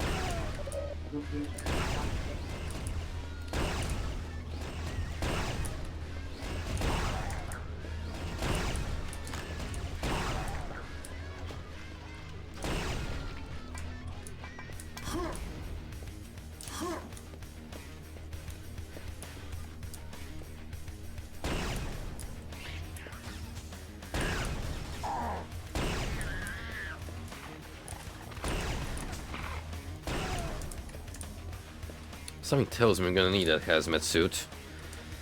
Or at the very least, it's gonna be life-saving.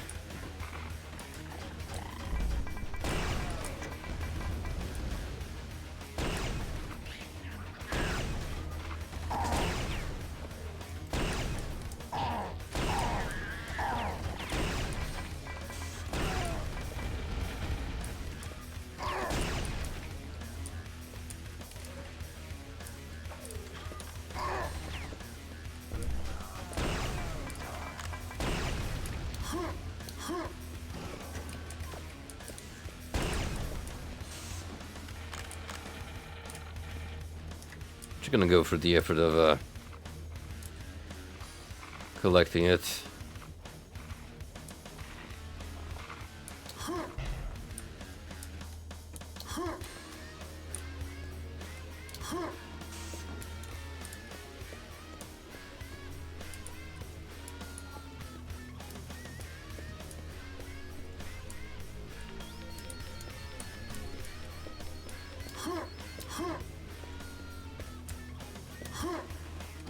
Force fields deactivated. Oh, there you go. Computer. Heavy metal stops. Fire left to enter upper levels.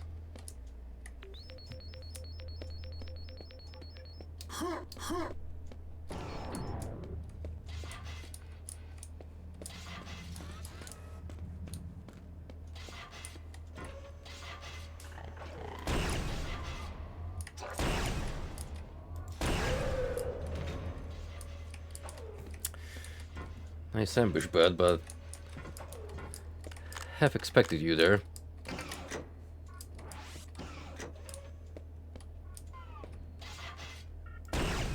How am I meant to get through here?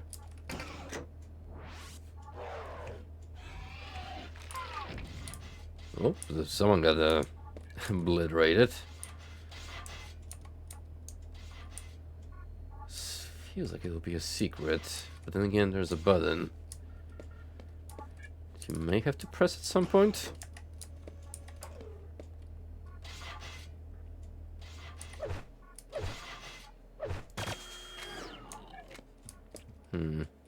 Very strange indeed.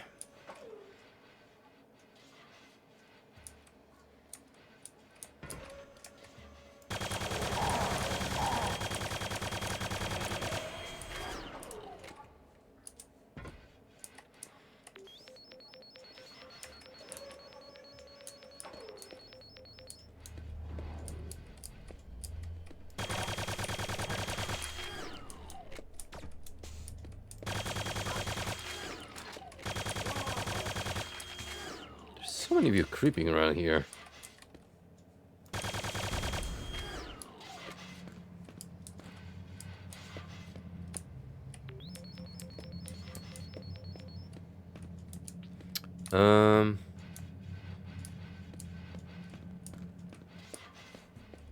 Oh wait, do I have to be quick about it? Maybe.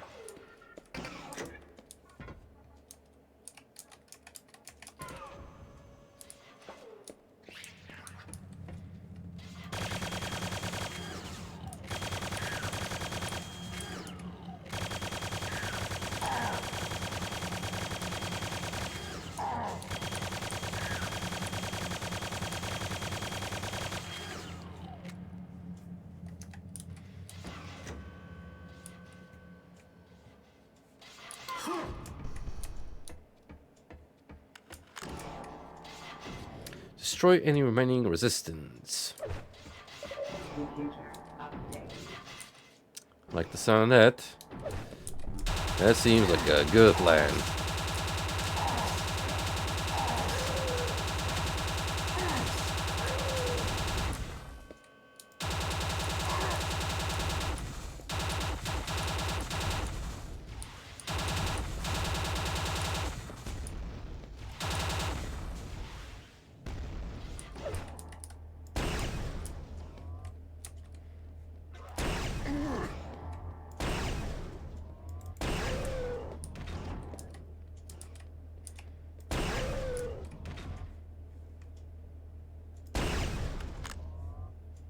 Maybe if they design those turrets to turn into a full 360-degree motion, they'd be a little more intimidating, but some blind spots there.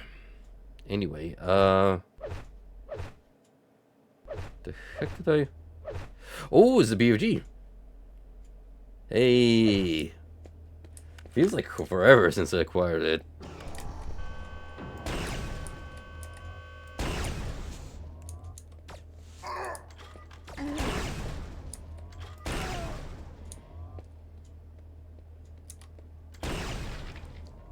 I was given so many new toys that I kind of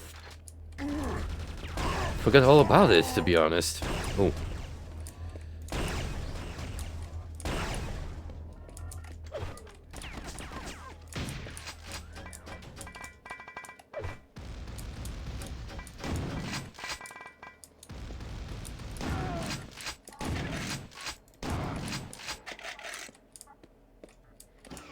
I guess you did have to come back here. Some point.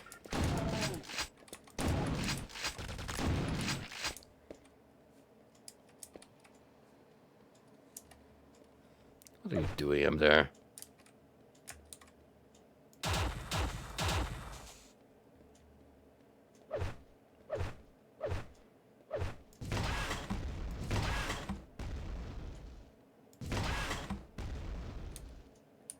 Come on. Let me just plant a rocket in your face. And I'll be on my merry way.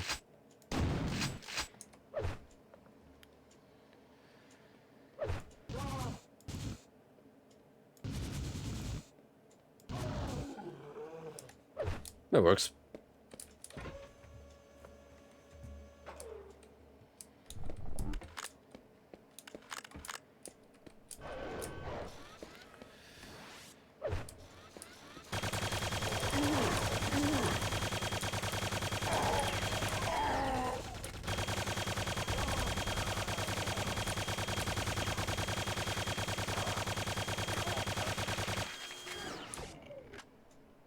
Oh, there's more.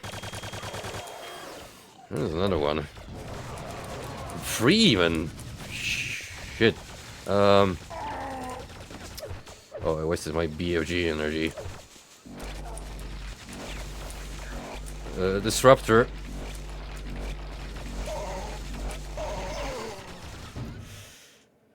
It's not a good game plan. Gonna be honest.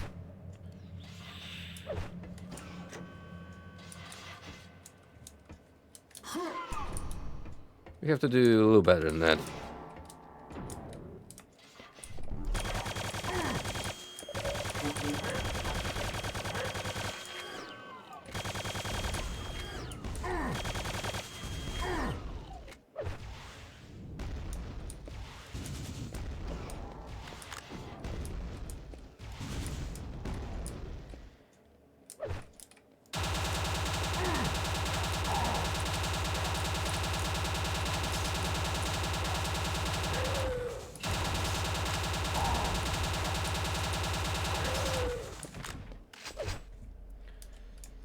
I'm actually gonna save the plasma for some BFG shots because we're gonna need those.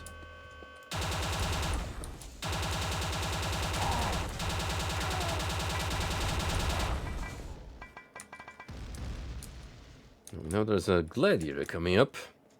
See, he's opening up.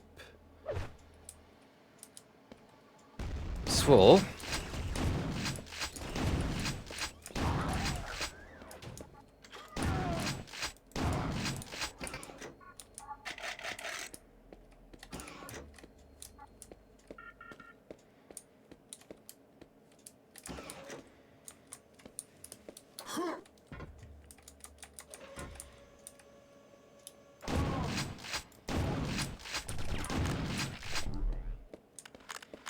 Alright. We're going in with the heavy firepower.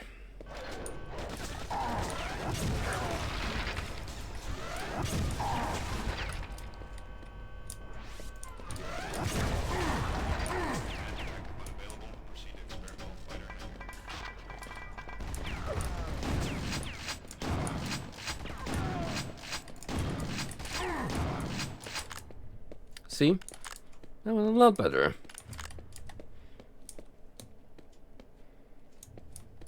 One of those rare instances where the game gives you a good nudge to actually deploy the big frickin' gun. Secure experimental fighter. Computer updated. Destroy resistance.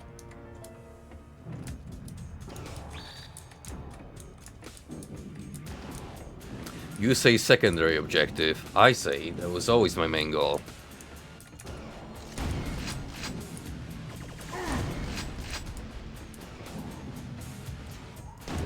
Oh. It's certainly been a minute. No, I don't have enough juice for you. However,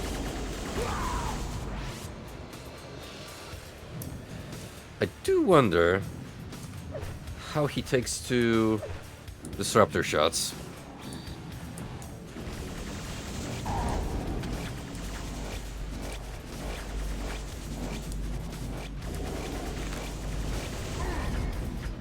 It's actually a ridiculous fire rate.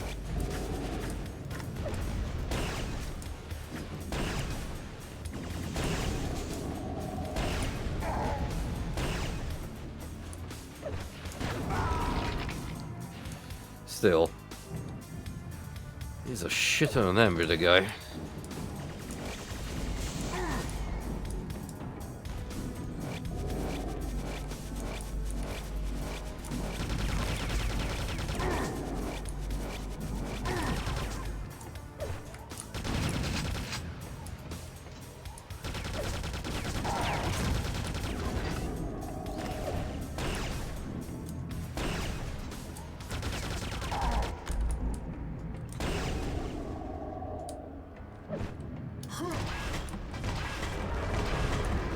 There we go.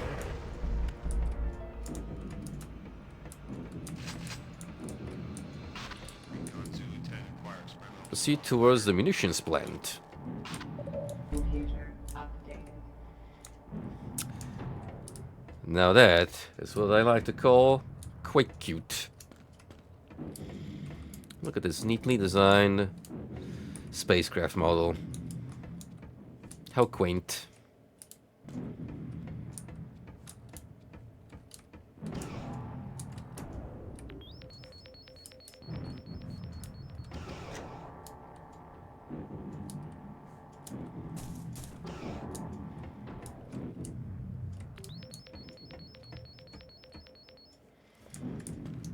Wait, so does this take us back to the previous area? Does this look familiar? Oh yeah, went through the pipe earlier on. So yeah, if you wanted to backtrack and explore, there's the option. I like that, especially if you want to catch up on some stuff you missed.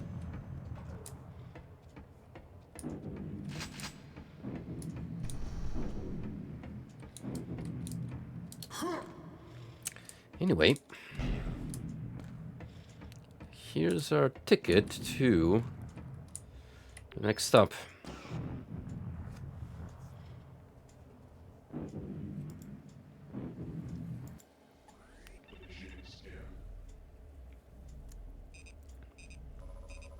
Penultimate area.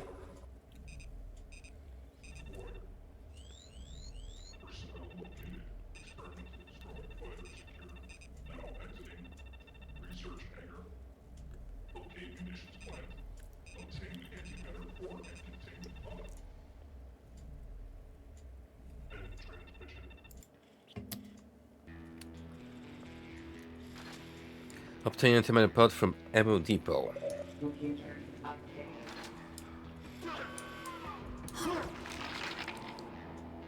What just obliterated me? Shit.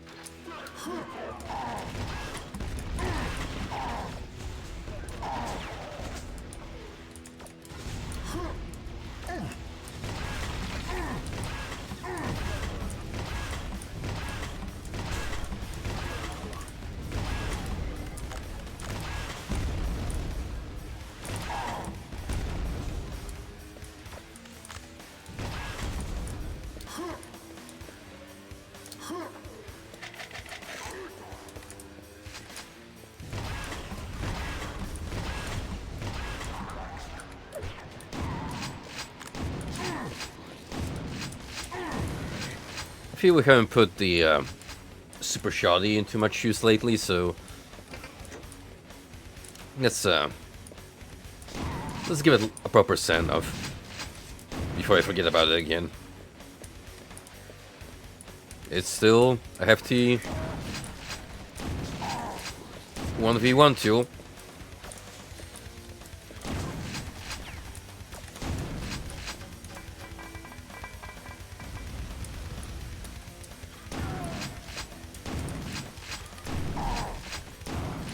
But therein lies the problem. We don't have too many of those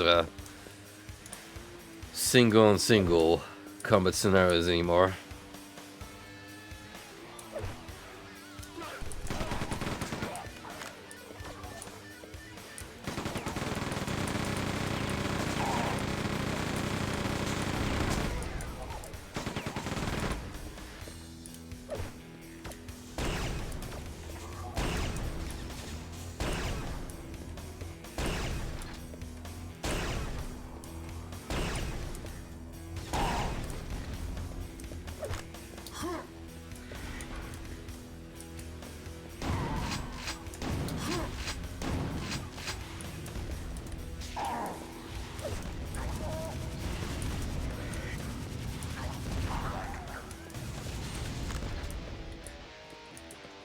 One thing that I don't think I've pointed out yet about the plasma beam, practically no cooldown, which makes it already vastly superior to so many other weapons in Quake 2's arsenal.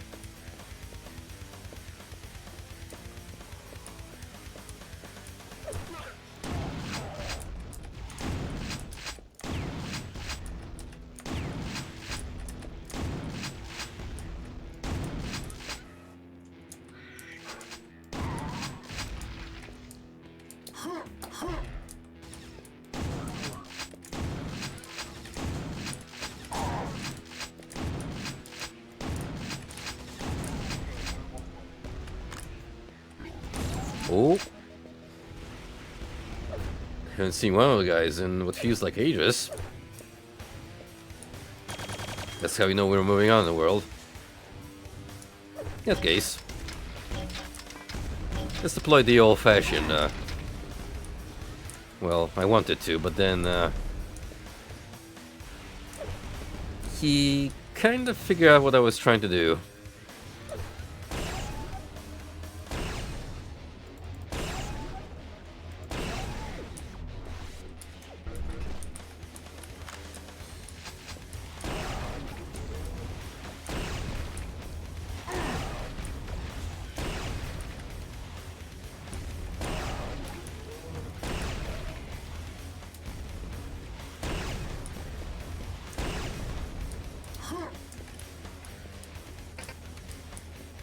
Routing well access denied. Sounds fancy, and I want to be there.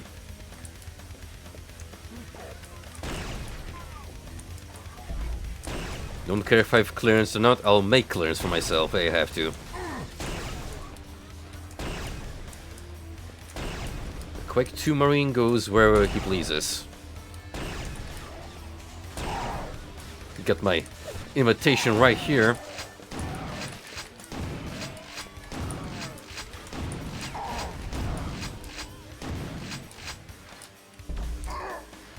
Okay, there's another Goliath. Not the super beefy one.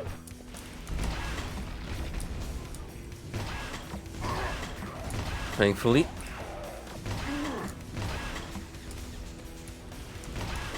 That's still enough to be a slight inconvenience.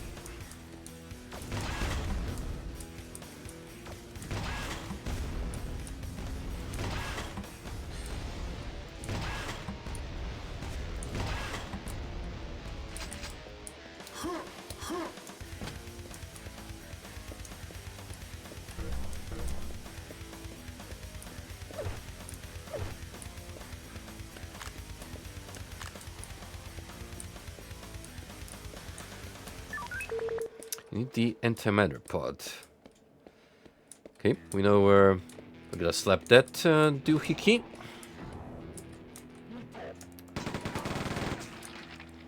It's a matter of finding it.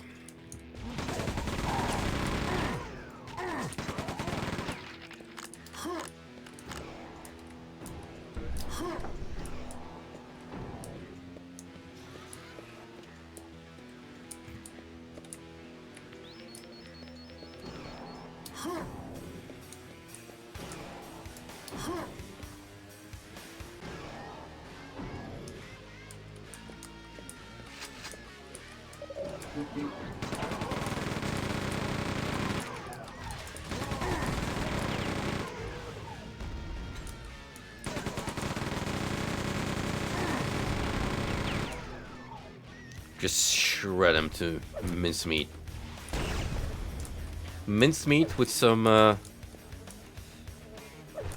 tough to chew bits strewn across.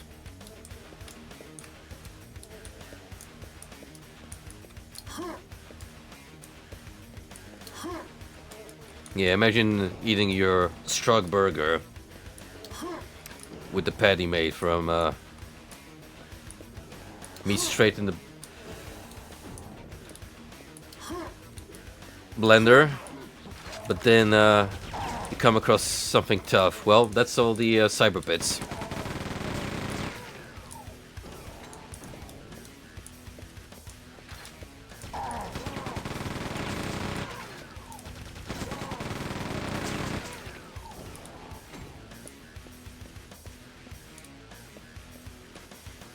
I still think one of the most dystopian depictions of turning a sentient being into food was Oddworld.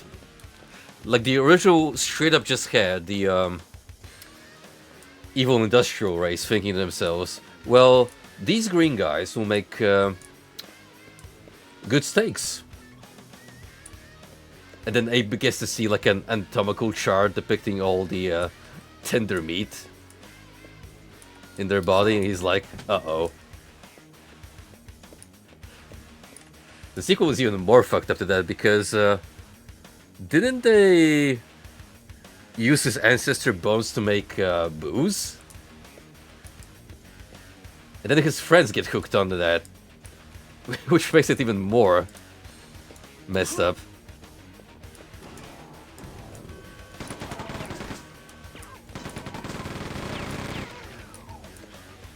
I should check out those games one of these days. I think I played the demo to Oddworld when I was younger.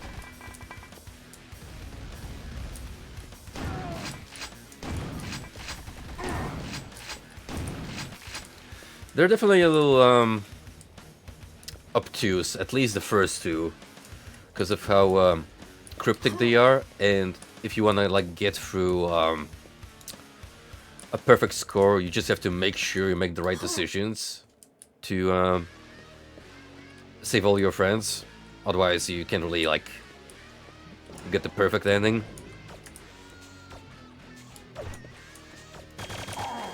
But I did find the position mechanic to be really cool.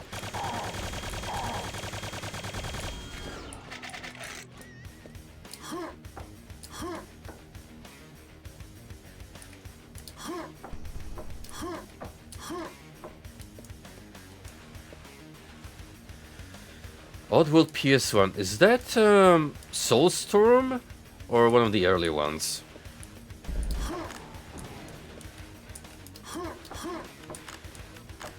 Because I know that after the first two they did like Munch's Odyssey and generally some spin-off titles that were more like 3D platforming.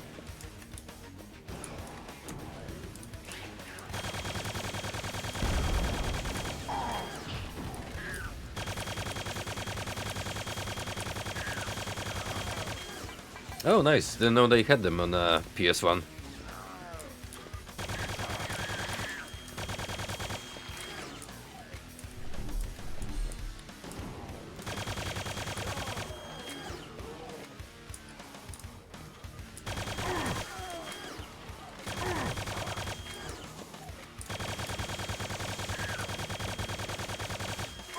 I don't know if you've seen, but there actually was, I think on Humble, a collection of Ape games you could scoop for Steam.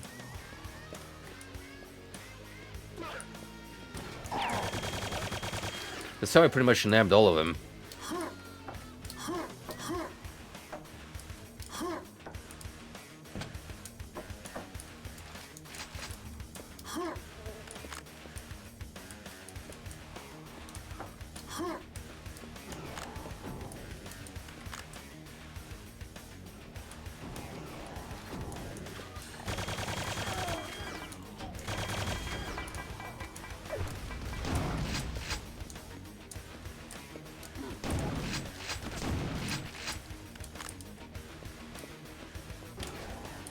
Hey, at least you'll get to experience the Ape duology in its retro glory. And no one can take that away from you.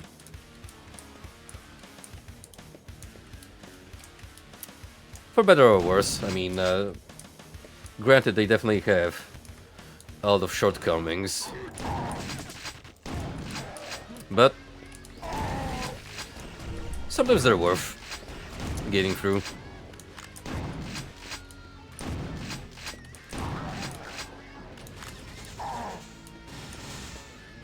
I definitely don't regret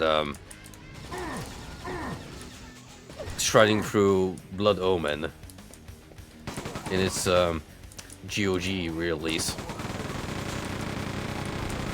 Even though that game was kind of a technical nightmare to run on modern OS, stream on top of it, and then get acquainted to the antiquated by today's standards control scheme. But for the setting and plot alone, absolutely no regrets. That's why I'm looking forward to those Soul Reaver remasters. Definitely want to hop back to Nosgoth at some point. Computer update.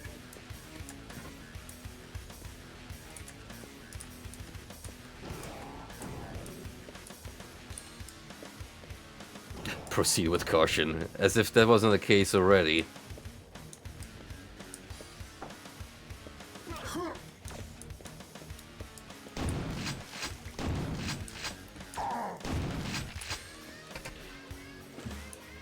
Oh? Computer update. Strong uniform obtained. Proceed freely. Hold your fire. Wait. Does that mean they won't shoot me? Like I'm actually masquerading as a struck soldier now? Oh yeah, look at that. That's awesome.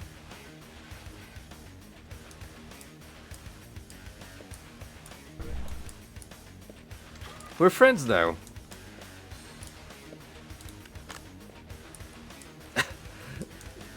The pacifist run is real.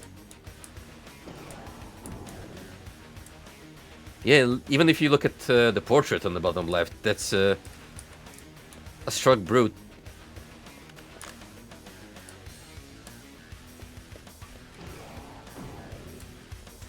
Oh, look at that strut.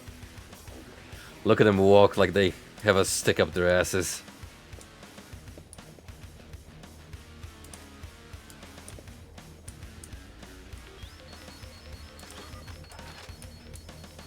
This makes me wonder if I could just blaze through this entire section without so much as finding a shot. Need the security pass. Update. Well, where is the security pass?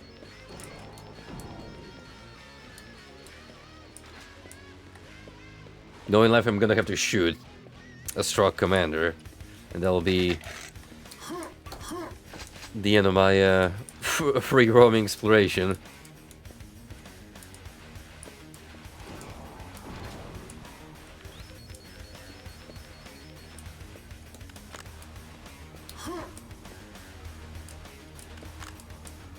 Yeah, no need to kill anyone. You just hoard that ammo and you know.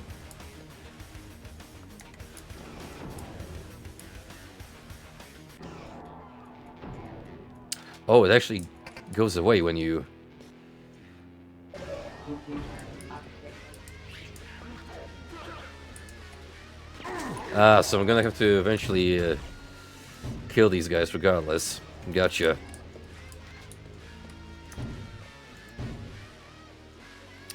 Well, in that case, may as well get to it now.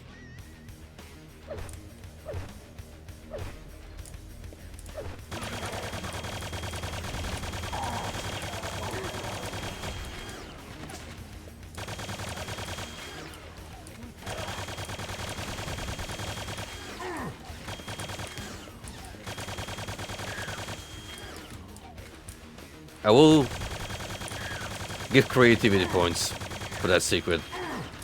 It may be a novelty, but still, like just the opportunity to walk around and analyze enemy idol animations.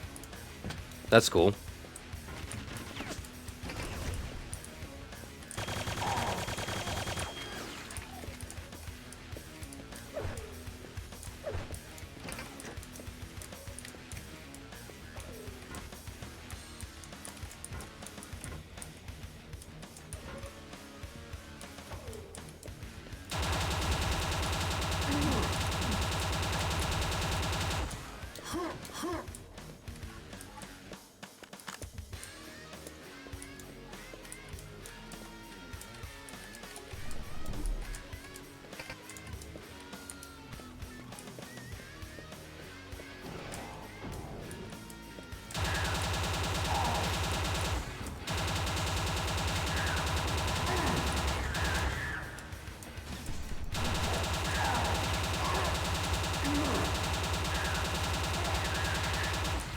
So what seems to be going on is all the mobs that I passed up to this point,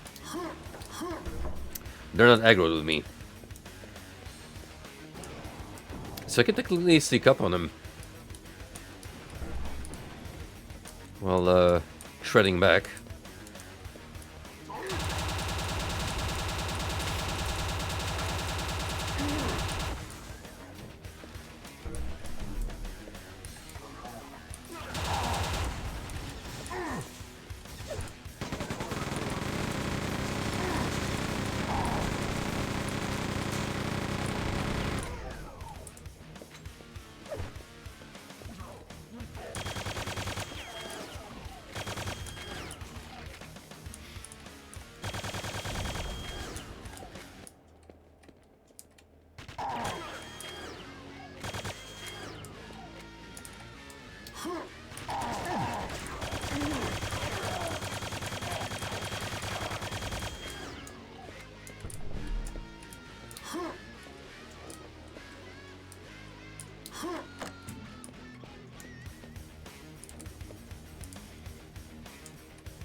Oh, okay.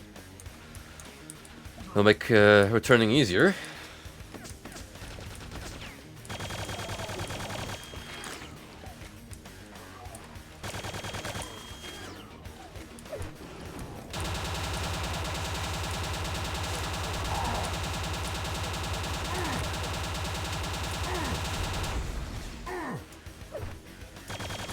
In the end, I've chosen violence, but then again, suck like these guys would just give up if I try and persuade them to halt the invasion. No, what you're doing is actually wrong. You're right, Quake 2 Marine. We are ashamed with our actions and promise never to do it again.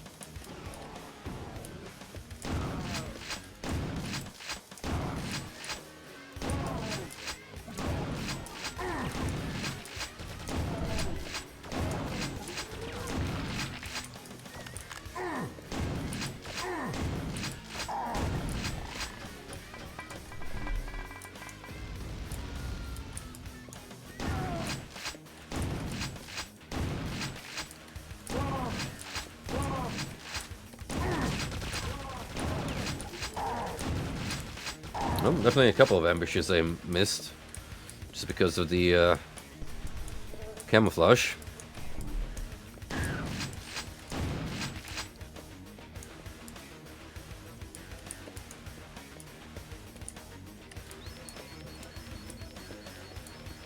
Yeah, it seems like we made it all the way to the beginning.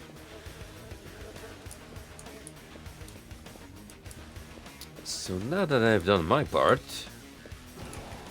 we can go get the antimatter thingamabob. That everyone's so feisty about claiming for their own.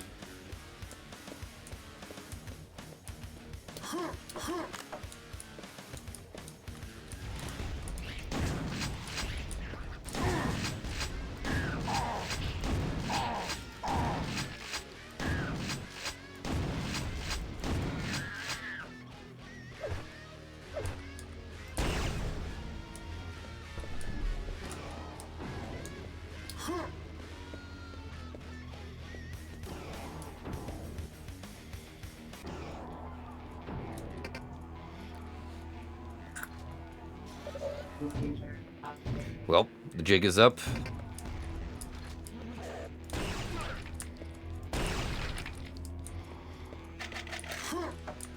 Must continue on the path of destruction.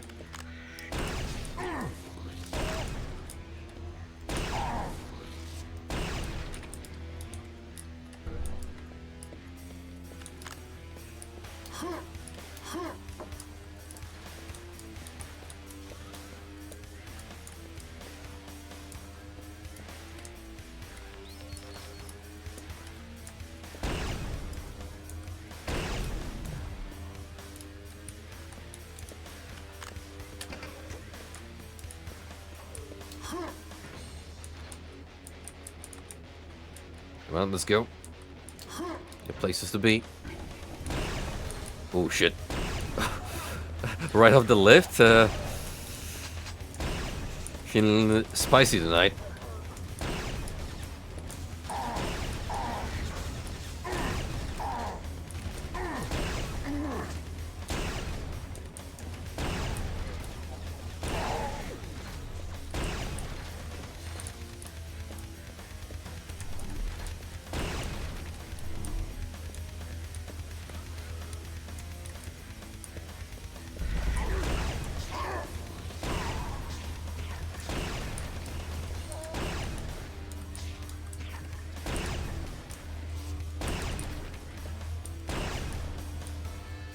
Oh. That could have been tragic. Of a fall.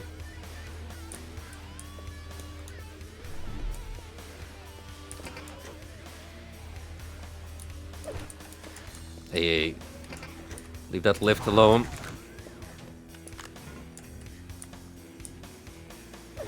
Need it.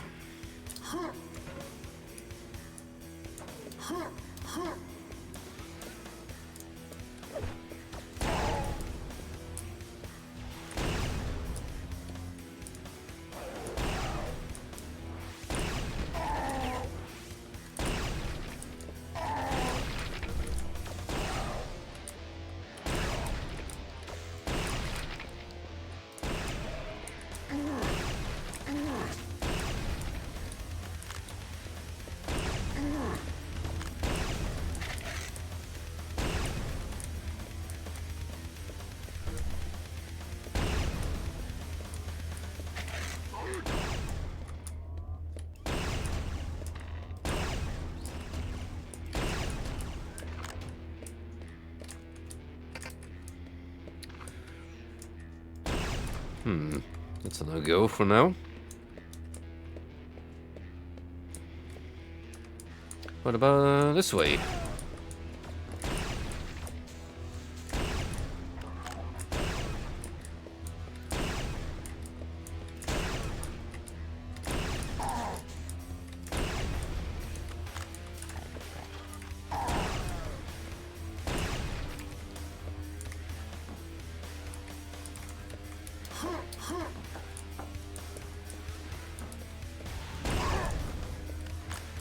Generally, the one benefit of having so many high-tier Stroke soldiers at this point is I'm never running out of railgun slugs or plasma cells. I'm pretty much always stocked on top-grade munition.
gonna need that.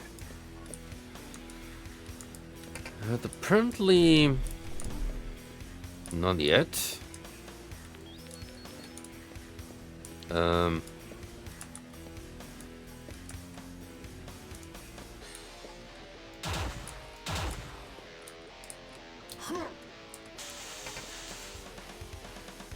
Pressure chamber activate. Do you just have to wait it out?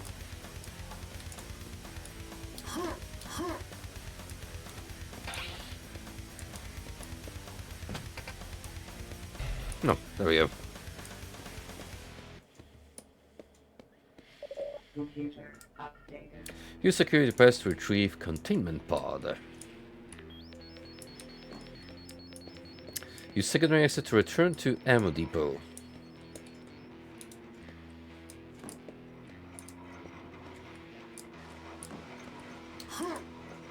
Are there any fun pickups here in the production line? A secret, maybe?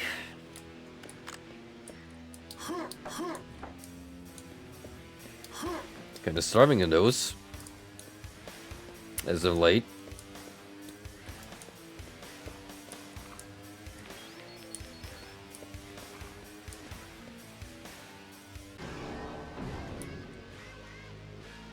Find security console to activate red lasers.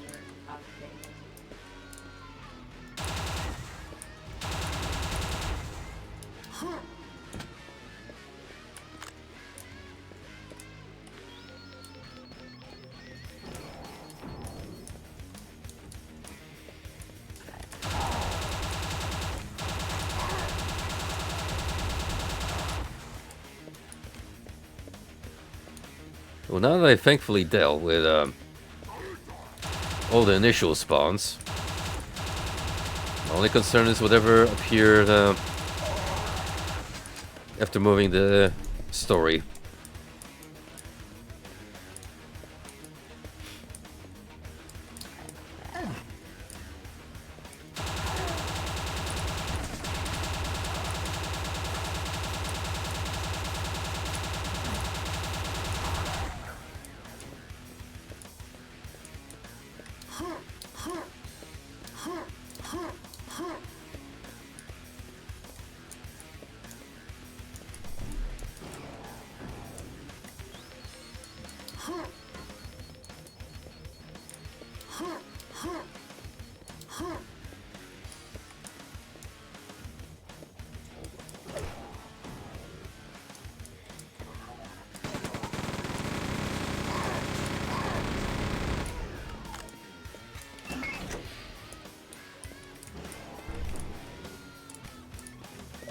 Computer updated.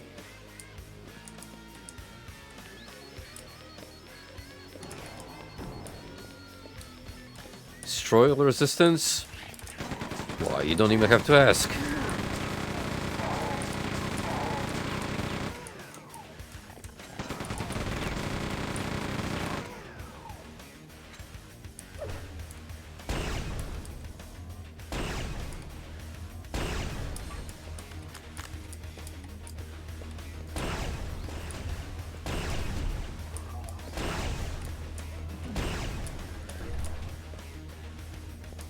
Red force fields activated.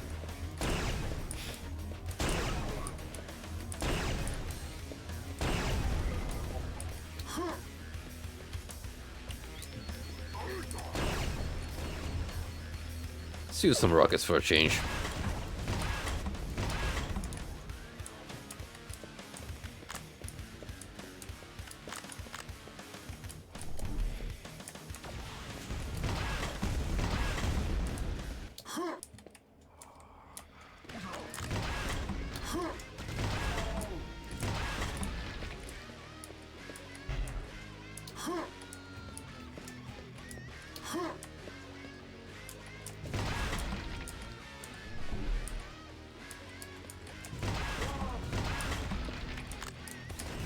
Oh,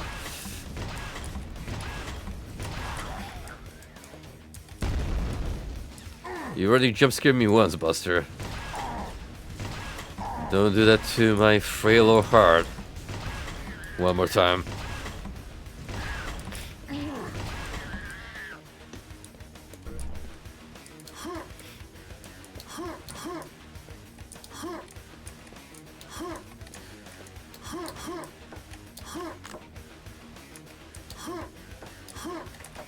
The rare Devastator rounds.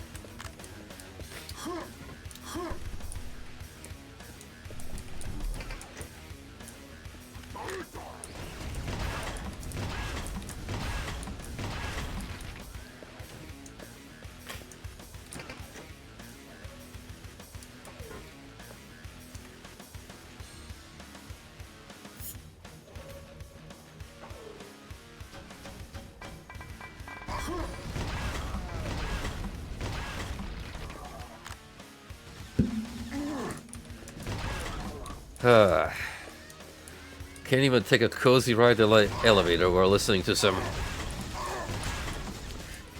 relaxing mall music.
Computer updated. Pull the power cube to deactivate yellow force fields.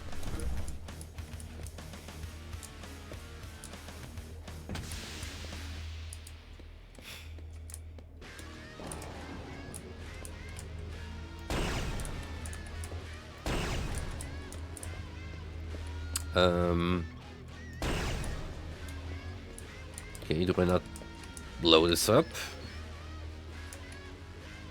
Oh. Whoops. The return of Blind Streamer. Computer updated. Return to munitions plant.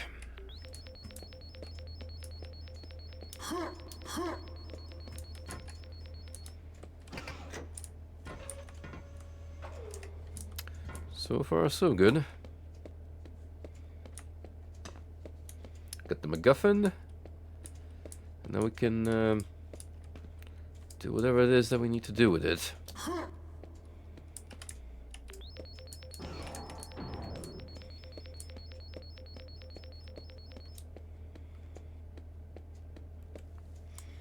Gee, I hope we're not collecting all this struck technology to, you know, try and replicate their human slash mechanical hybrids.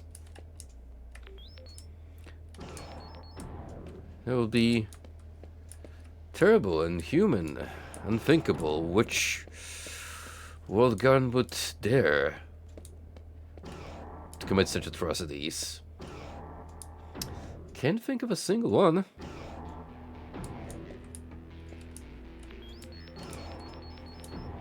Computer updated.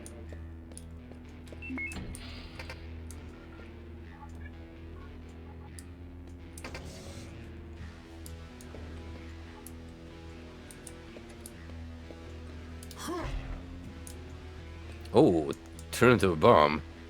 Destroy the gravity well. Computer updated. You know what? That makes sense.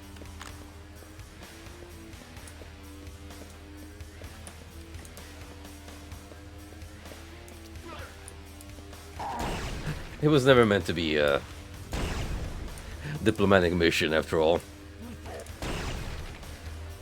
Violence was always written into the mission briefing.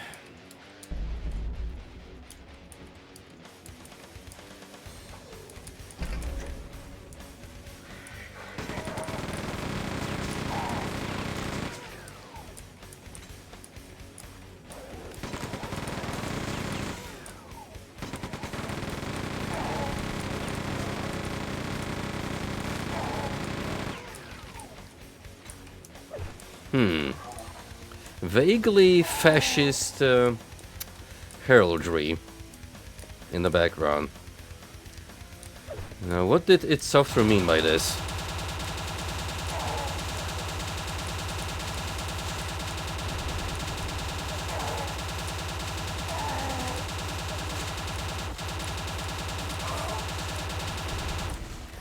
Not that I would know, it's not that they've resorted to such imagery in their past styles before. No, sir. No sublime nor direct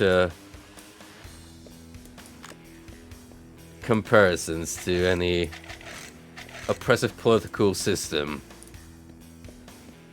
Mm-mm.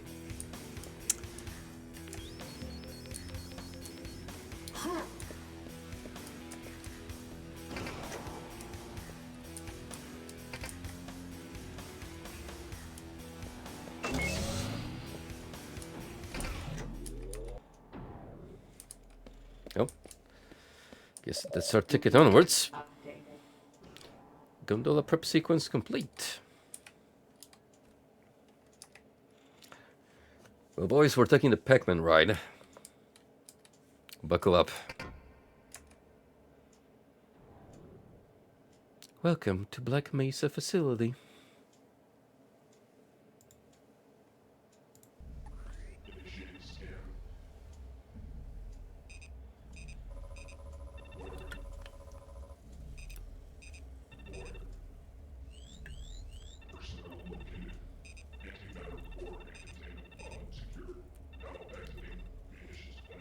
That actually went much faster than the previous set of missions.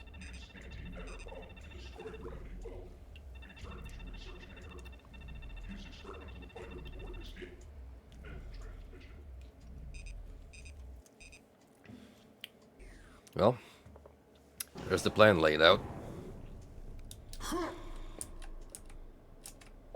Computer updated.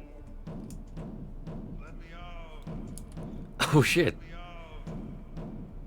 There's actually one of ours locked in there. Oh no. Poor guy is stuck there for all eternity.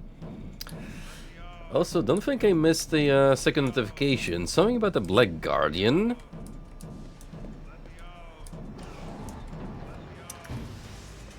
Well, there's confirmation. There will be a boss fight.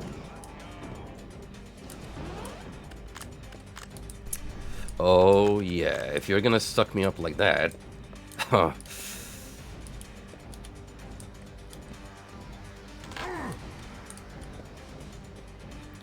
Oh shit! It's a new enemy! Oh, that's awesome! Is that actually the boss?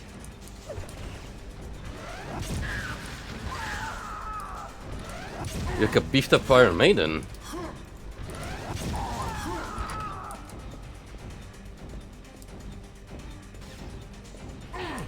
Well, we're gonna do what we do best, which is plant BFG shots.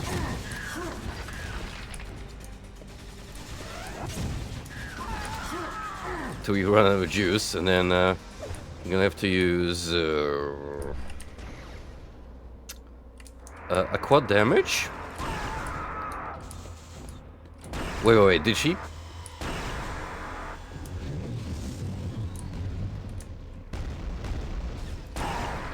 I thought she popped 1-2 there for a minute before getting on.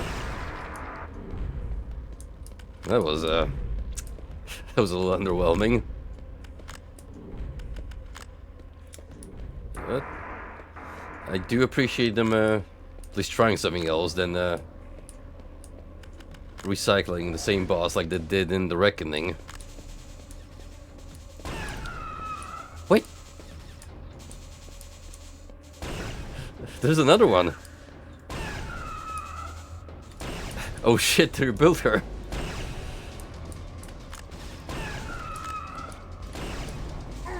Probably should have popped the quad damage in that case. Okay, do I have invul? I have double damage, so there's that.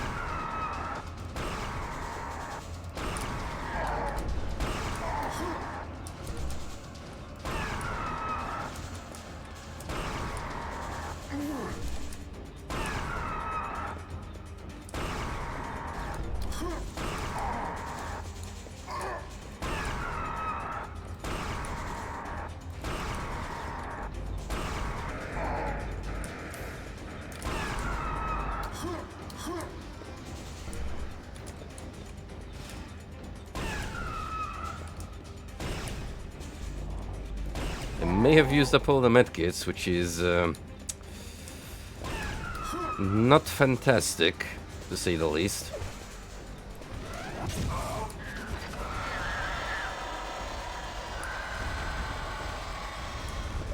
Computer update. Well, we did it. Ugh. That was a little creepy with those tentacles still moving in post-death spasms. Still, I'm glad they at least put out another phase instead of throwing basically a stronger tank and then calling it quits there. That was mildly challenging, I would say. Without all the pops, it would have definitely been more troublesome. Anyway, here's some, you know, very suggestive imagery. So let's not look at that for too long. You're gonna have to enjoy that 5 seconds of, you know, Giger-esque imagery.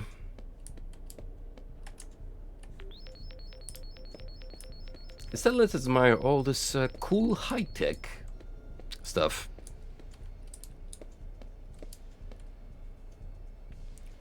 Which looks amazing. Man, imagine playing this the first time it came out, like this room in particular. With all the lighting fading in and out. Gorgeous. Still looks amazing.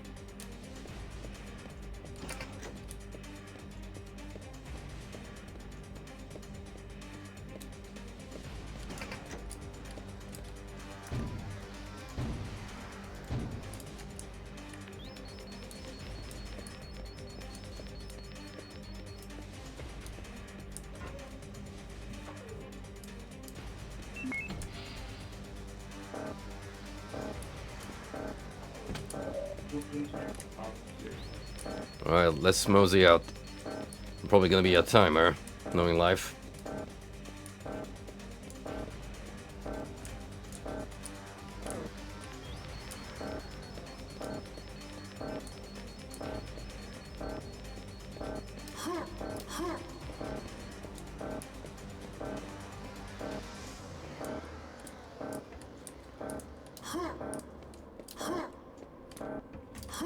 So like, oh.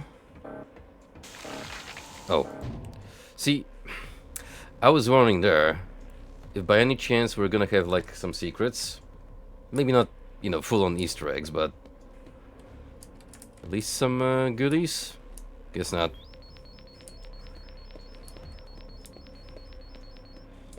Boss levels tend to be kind of a half and half in that regard.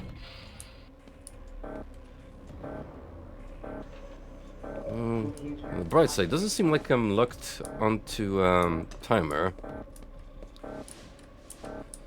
So if I really wanted to, I mean, I could just muck around for a bit, see what's going on with this layout, but we can run off.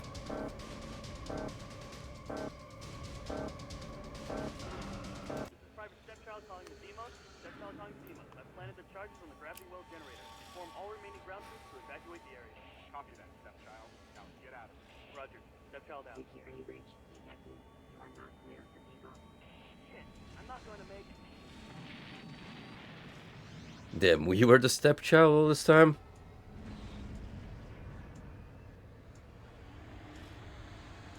I think we've proven that we were being called a son. Hell yes, it worked, Private. We're reporting total destruction of primary target and huge secondary chain reaction explosions all across the planet's surface. Nothing's living on that rock. What about the others? There aren't that many left to retrieve, Stepchild. You're one of the lucky few that made it out of that inferno in one piece. Let's get the hell out of here. Agreed. Job well done. And suffice to say, probably earn ourselves a holiday with that one. It's not every day that you blow up a truck infested planet. And that's a wrap when it comes to Ground Zero. So we're down main game and 2 expansion packs. Yeah, out of the 2, I would say I liked Ground Zero better than The Reckoning. It just felt a little more fleshed out.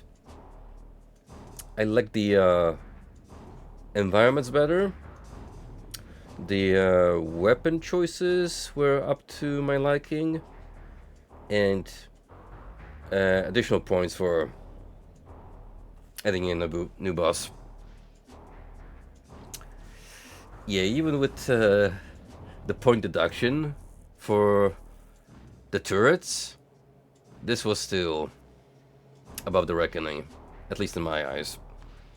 That being said, both are damn good. Yeah, what's up, Golden? You might be a little late to the party, but do not fret, because I still plan on checking out some of Quake 64 tonight. Because we do have a little bit of time left on the clock, so why the hell not? A shame. I would have loved to see the aftermath of the FGS meetup, but at least I hope you two had plenty of fun. What did you do?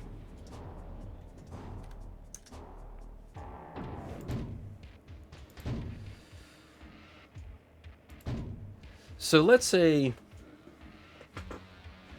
you've had your fill of Quake 2, The Reckoning, Ground Zero, and that's like back in 1999, well, that came out, and you're thinking to yourselves, damn, I could really scratch more of that Quake 2 itch. Well, if you happen to be a console owner, you'd have this with a unique set of levels specifically catered to this iteration of Quake 2.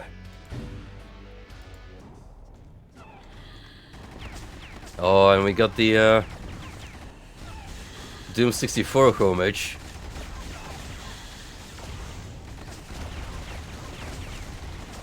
Nice.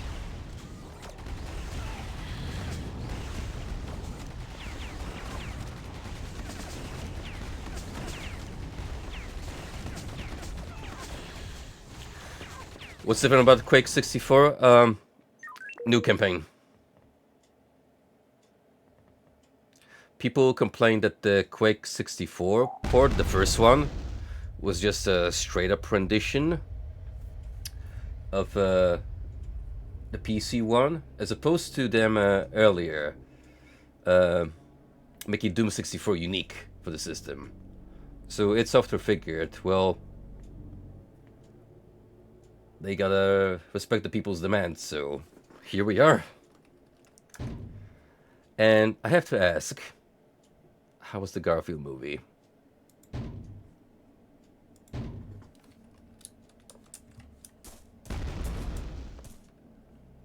Also, you can kind of already hear it in the background, but they went with more of the atmospheric kind of OST. So, here's a prelude to the spooky month in terms of vibes.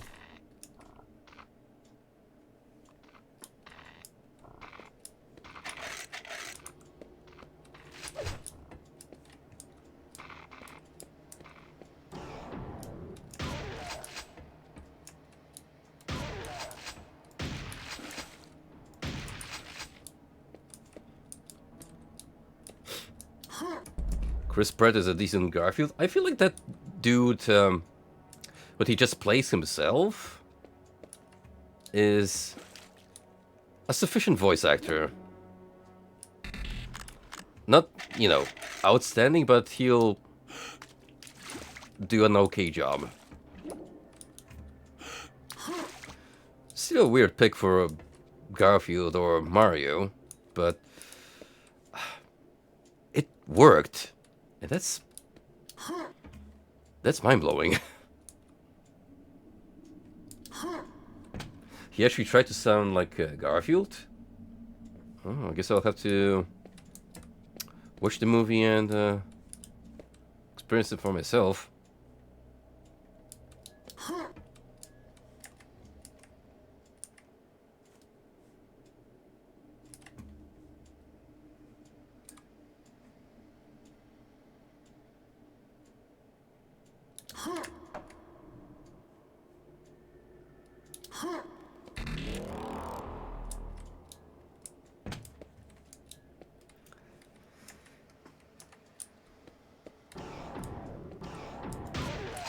Yeah, his Mario is just a regular Chris Pratt. Charlie Day, on the other hand, he tried. He actually sounded like a decent Luigi to me.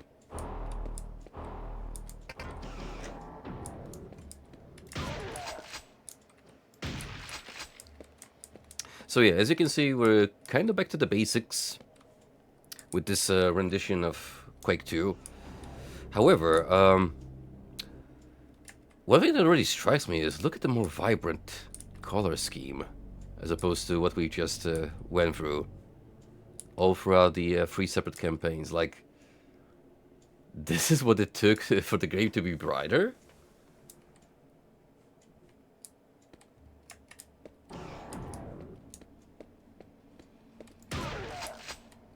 Kind of surreal.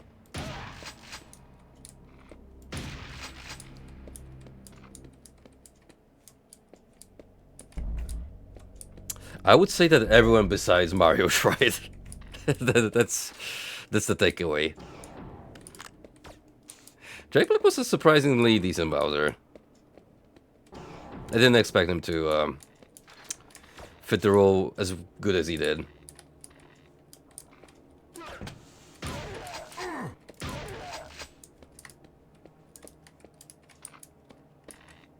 Like, when you initially looked at the casting, as it was announced, a lot of people, including myself, had serious doubts that this was, like, gonna carry over. But it did work out in the end.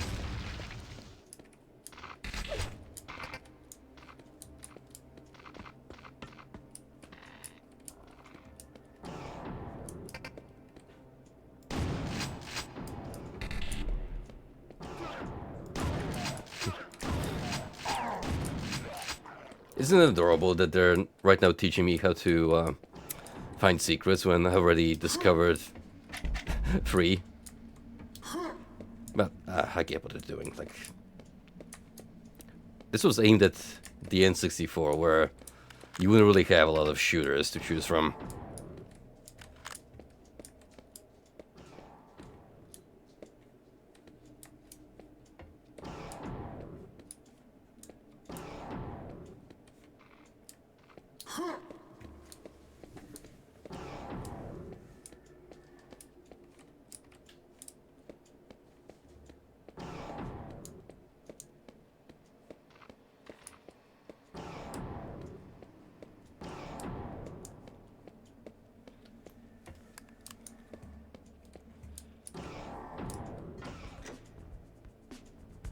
Oh, there we are. Default Quake 2 Marine. When I think about it, we never actually got to have a look at our model, which we pretty much share with the enemies.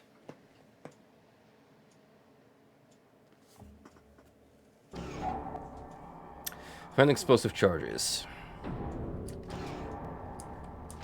So yeah, because of the council limitations, this is divided into more traditional level-based setting.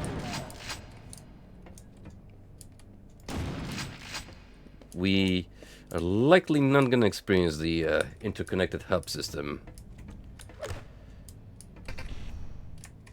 which later on made its way. Actually, now that I think about it, Turok was the closest on the system to accomplish that goal, but even then, it was more like you had the hub area and that you just teleported into each individual zone. Like, that was their way of getting around the and 64 limits.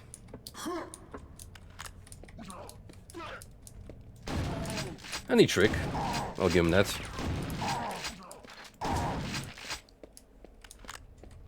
Cranky Kong sounded fine to me. DK... Yeah, now I think about it. He did sound off, didn't he?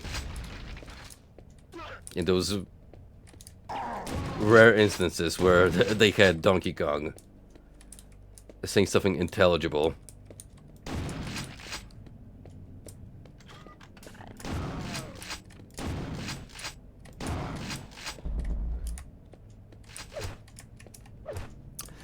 It all comes back to the original argument with video game movie adaptations, where ideally you would like the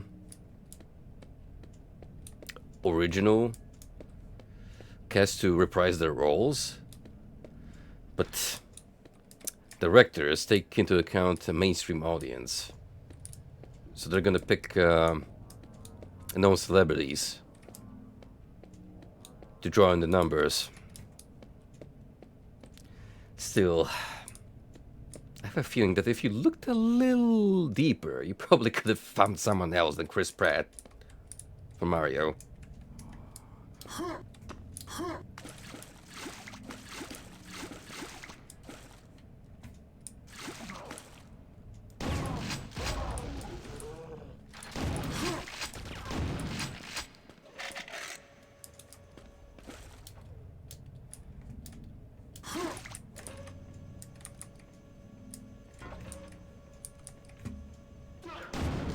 So, what would be your end score for the Garfield movie?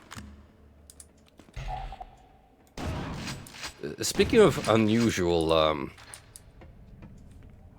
voice acting roles, let's not forget that they got Samuel L. Jackson to play Garfield's dad in that latest episode of the Orange Funny Cat Adventures.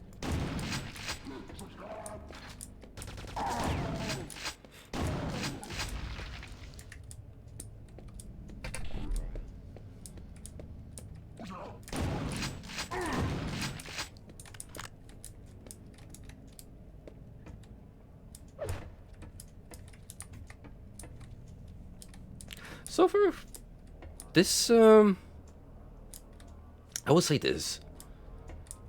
These maps, as bare bones, as minimal as they are, they're gorgeous to look at. I mean, something about the sliding, man. It's really cozy. Oh, fun fact, when we were wrapping up a local job, we actually installed similar looking LED strips with interchangeable lights, and they did have an option to set them with a similar shade of green. Personally, if I were to do this kind of like RGB lighting, I would go for purple for the more vaporwavy touch.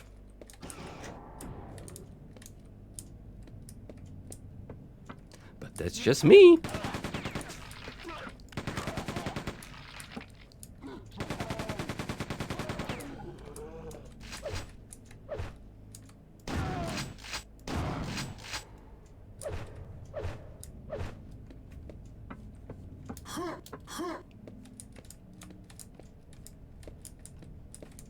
This might be a relatively quick campaign to get through. Assuming most maps are going to be rather on the short side. But I don't mind it. We don't need like massive labyrinths.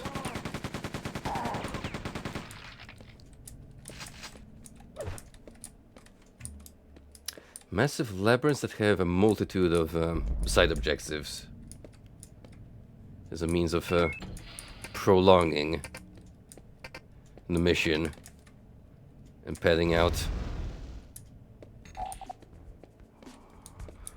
Not gonna use teleporter.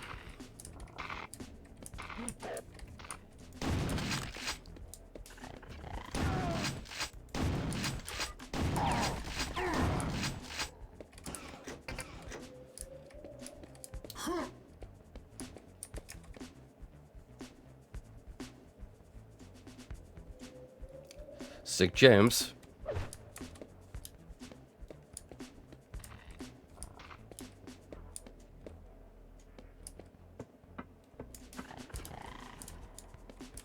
Yeah, put this side to side with the original Quake 2 score. It is totally a much different experience. And yet it works.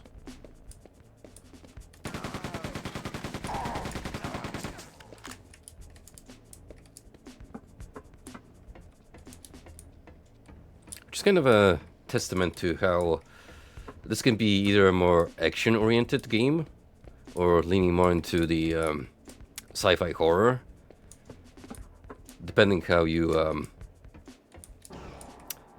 craft the environments.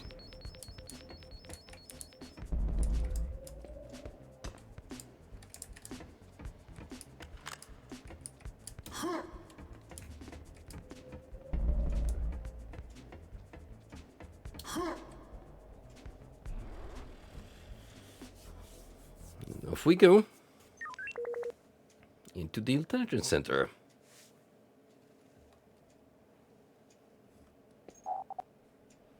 Locate data disk.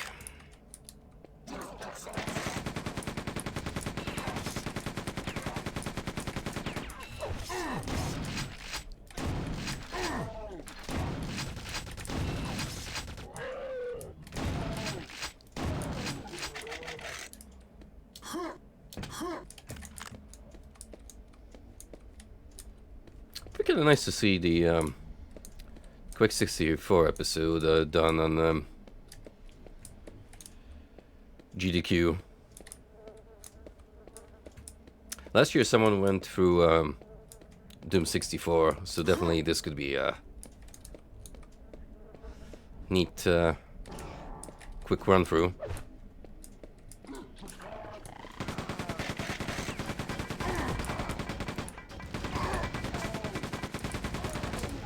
With the classic campaigns, this will definitely be a more long format. How the game is laid out.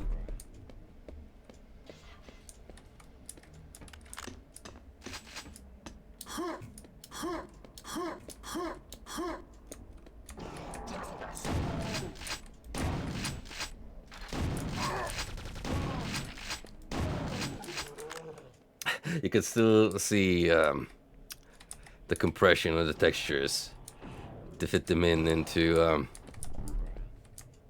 different platform.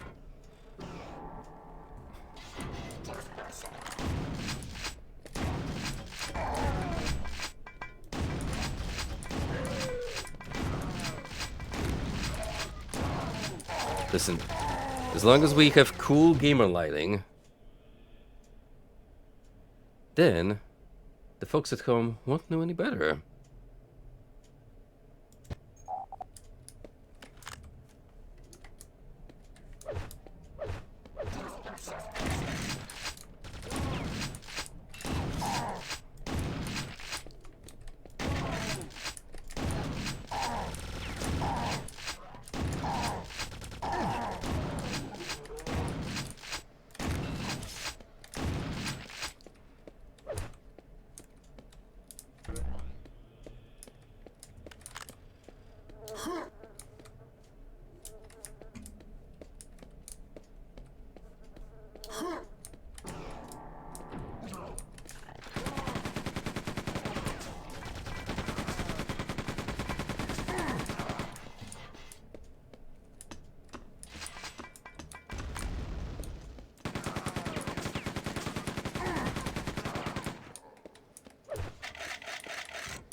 Right now we're at a point where I can still get by with just a super shoddy and machine gun. Kind of similar how the vanilla scenario plays. But eventually we'll need that machine gun to tide us through mid-game. Sure, there's the nade launcher, but the stock one, as we've previously established, kind of a situational weapon.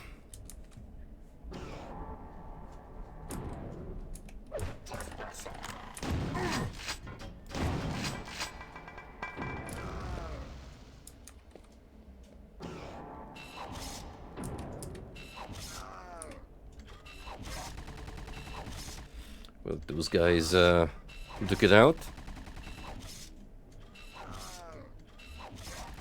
Soften each other a little bit, weaken themselves.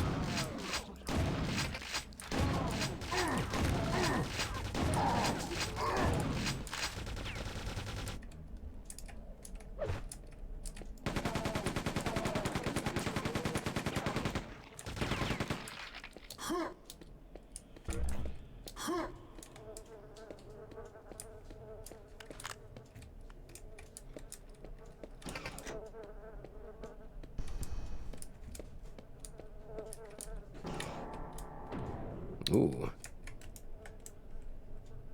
Quake 264 does not have crouching, it's just a reminder.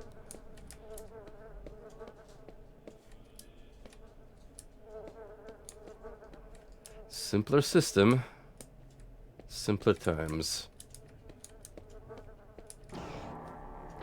Guess we'll just have to very carefully navigate the Xbox 360 lasers.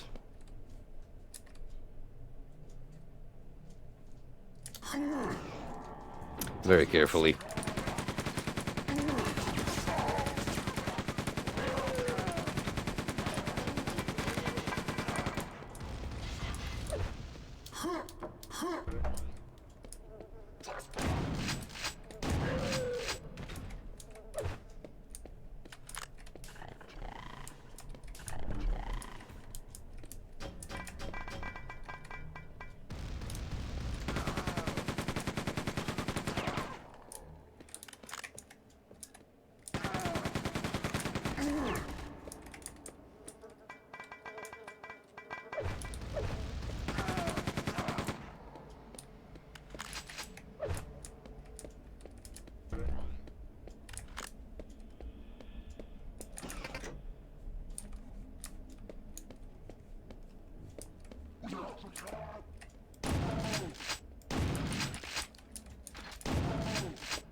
Oh, this just feels so retro.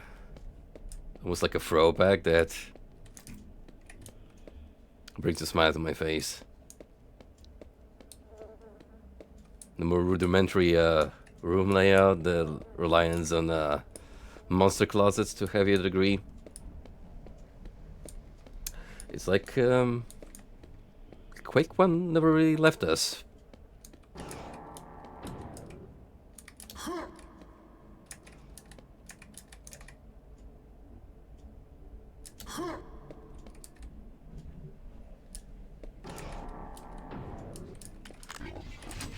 Ooh, a tank already?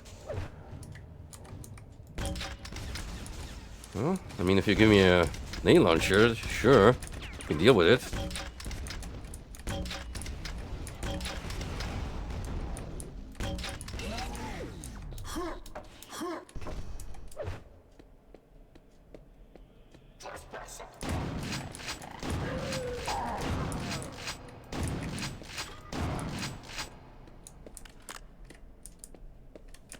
Okay, but where are the secrets on this map? It's been very stingy on those thus far.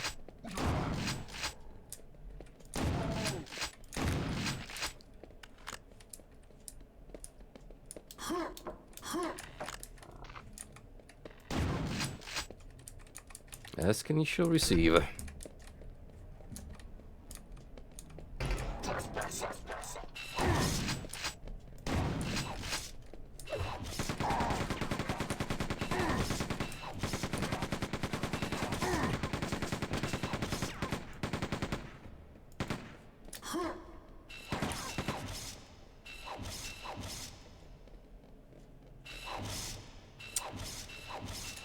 shouldn't have propped me up here, you fools.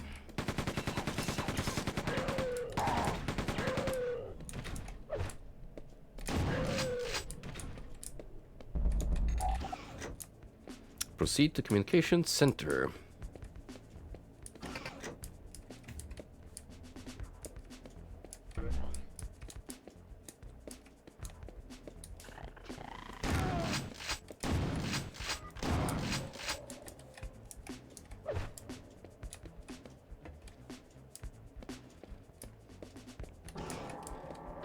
They're stuck up on ammo if I could, but I don't feel like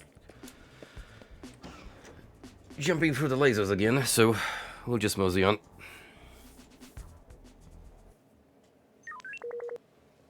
It's almost the first plan done. Pretty quickly through these.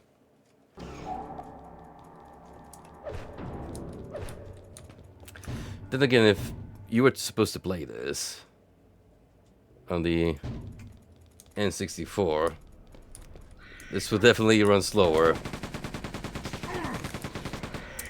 On the hardware is a program for. Make no mistake.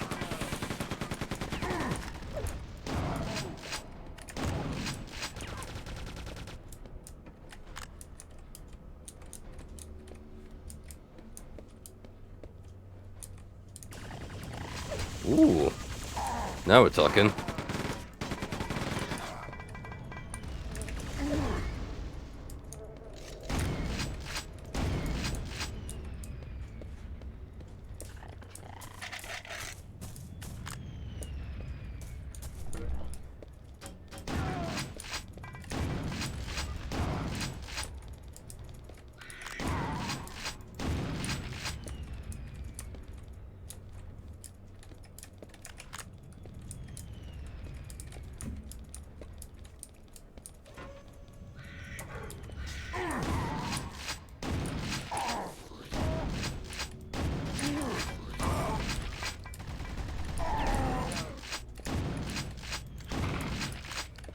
Not appreciate you chucking a grenade barrage at me like that. No, sir.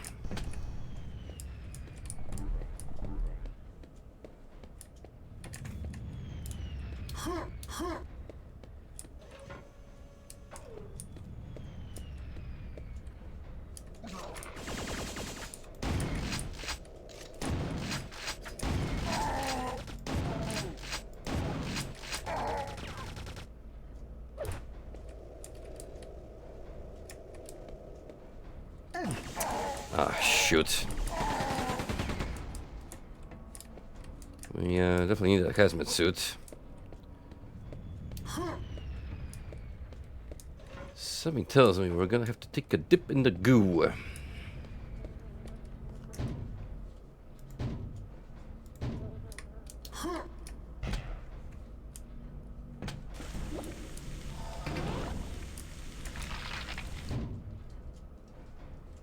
That's probably how you're not meant to handle that.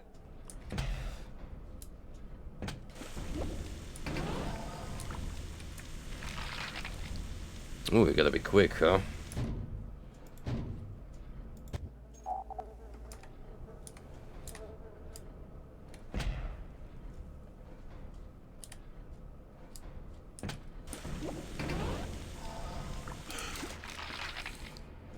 Yikes, the timing is super strict.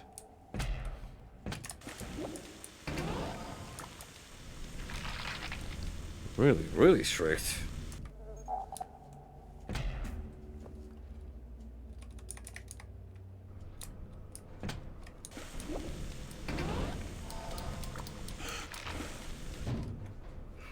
Just hope that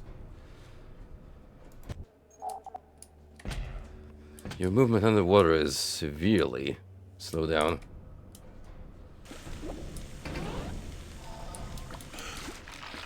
Man, come on. So close every single time.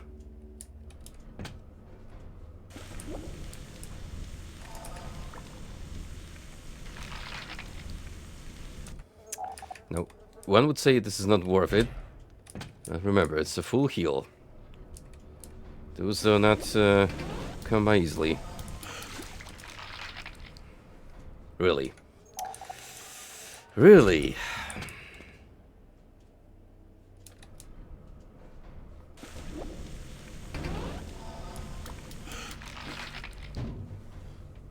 How on earth am I to do this?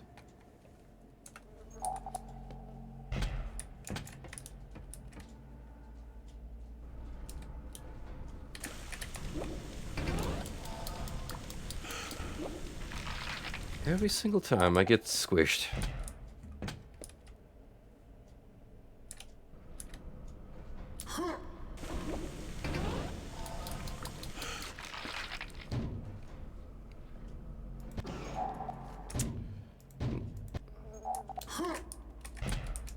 There's gotta be a way.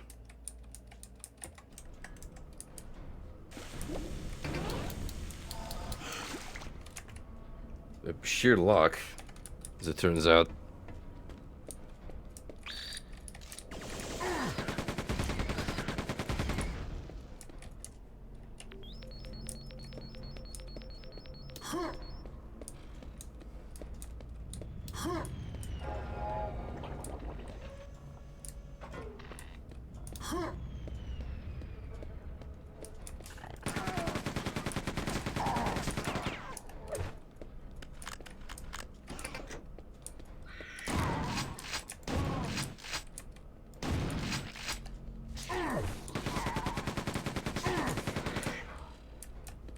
Back to the good old days of having to conserve ammo.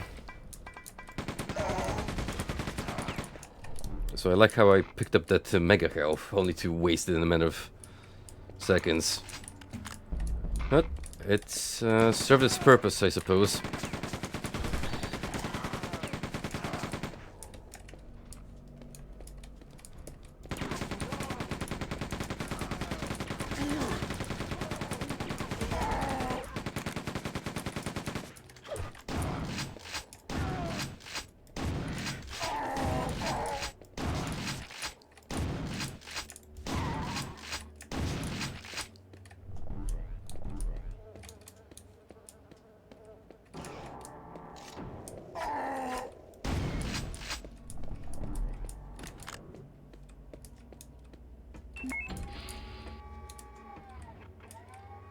Remember, this is a sacred CD where the 200-in-1 demo collection is stored. There's a holy artifact worth more than the Mona Lisa.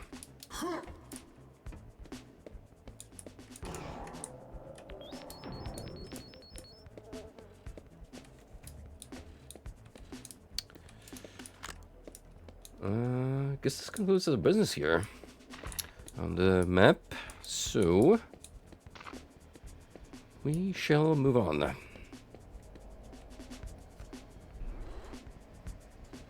It's 5 secrets, but already had a better track record than the other Quake campaigns.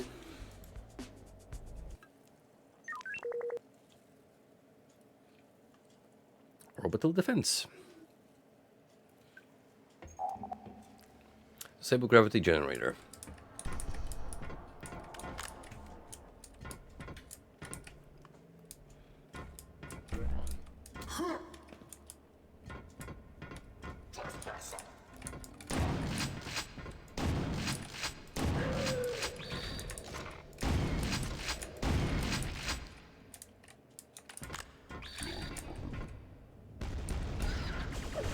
I wonder who could that be behind the corner. Well, got the perfect solution right here.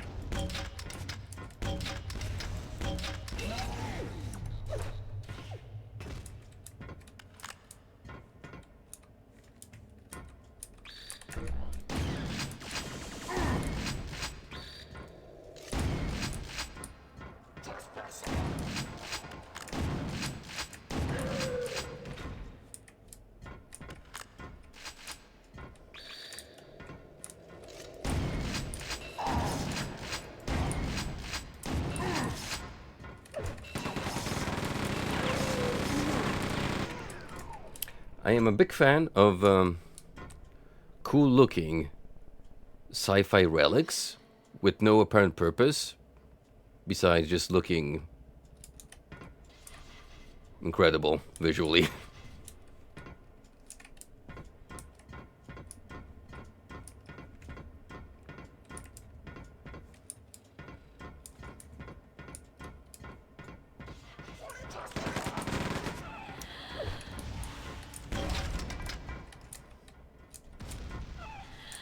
Oh, he's going for the ladies.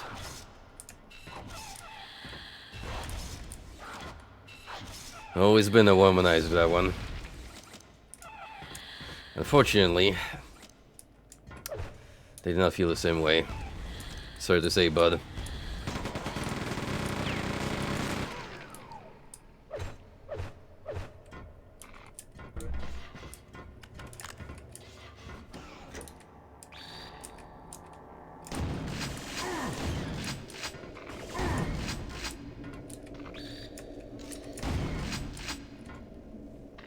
So, yeah. Iron Maiden debut in the N64 map pack.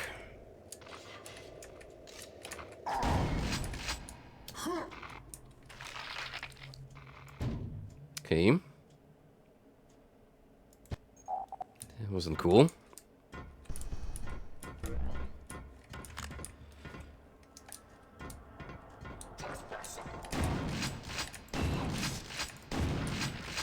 Unless there's a extendable bridge that you gotta set up. It's rather a tight jump.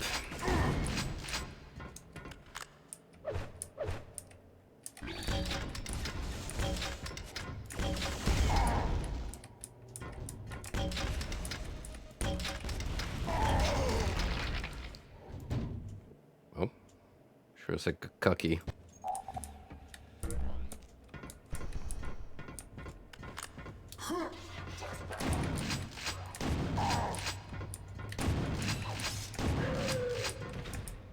I'm most impressed by just how large that area of effect is.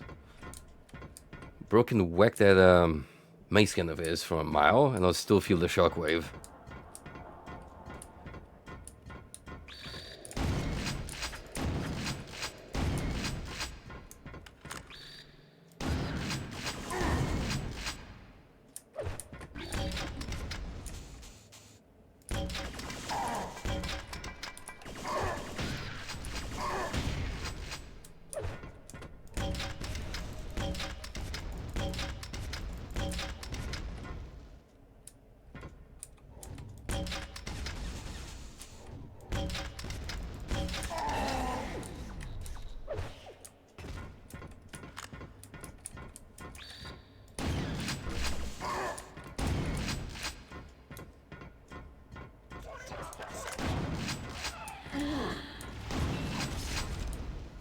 Oh, he's just second try. Go, boy. Show him what you're made of.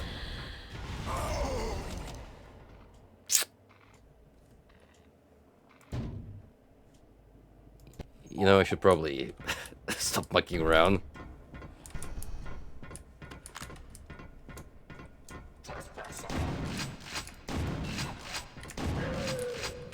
Half of these episodes are just me playing around.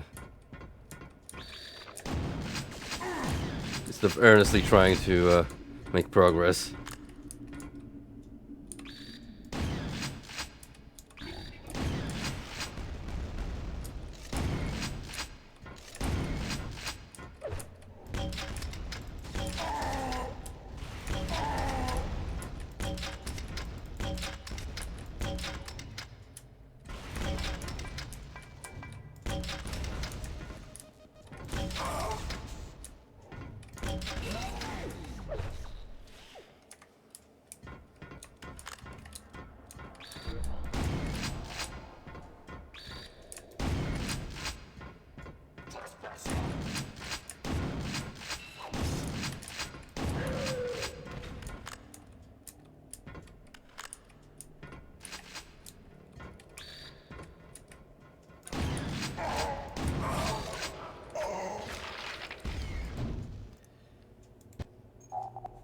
See, if I didn't make that quick save, I'd have to go through everything again. I just gotta do, like, half of it.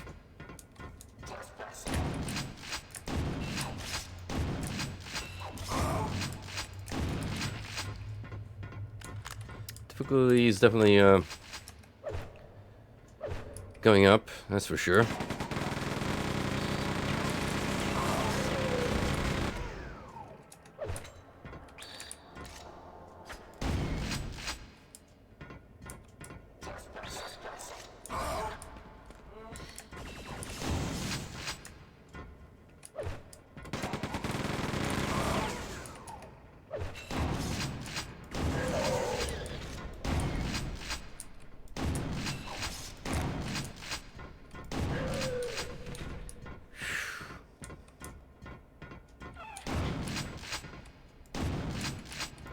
Oh, I never went down this way. What did I even miss? So there's more of these, floating bastards.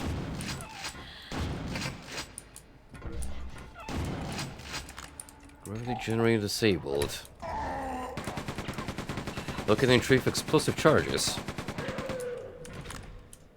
I was actually supposed to be here. Interestingly enough. Okay, so how do I get the armor? I feel like that's gonna be a secret.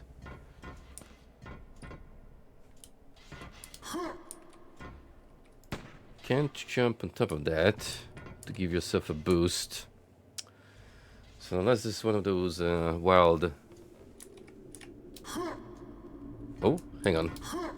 Ah, I think we got low grav now. Yep. Well, never mind then.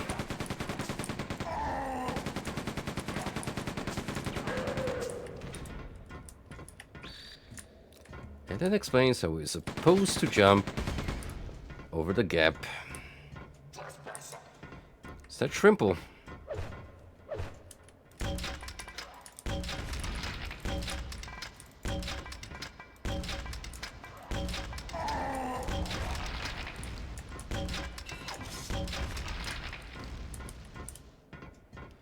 Unfortunately, I'm gonna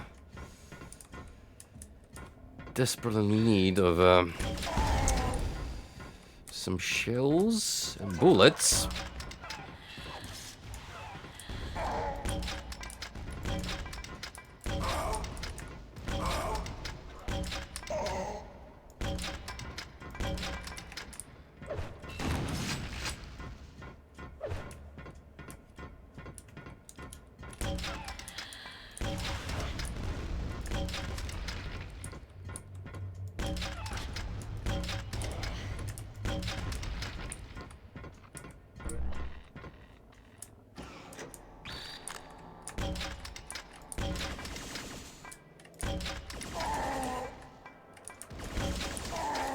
For the love of God. At this point, I just need a rocket launcher.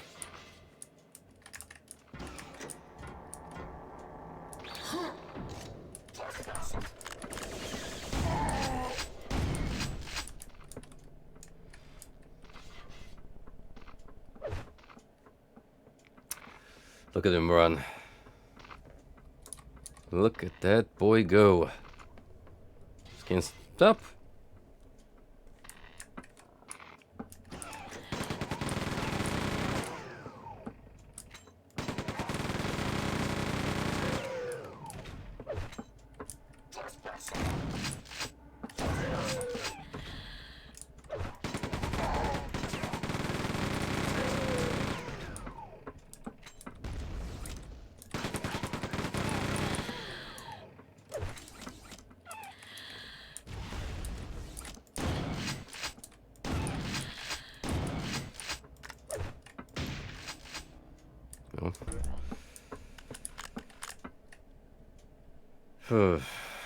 Once again, have to rely on you for a while.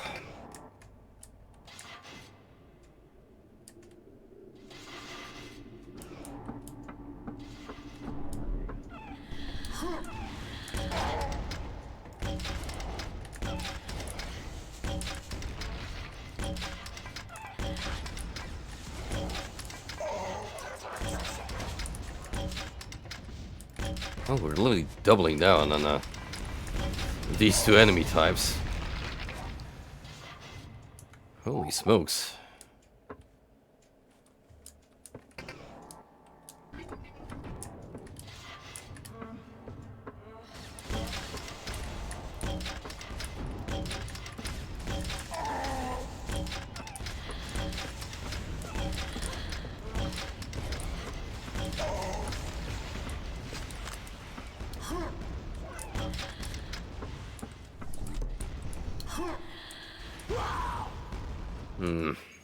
The one downside of low gravity is I can way too easily jump into some mobs.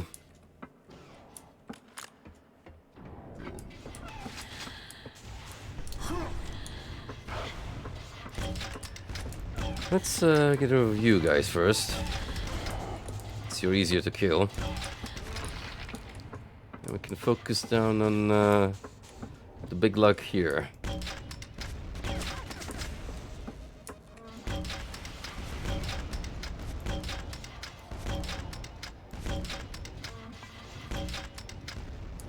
Where are you at?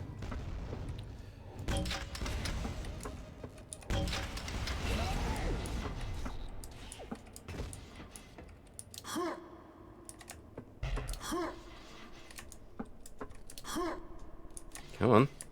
Get me up there.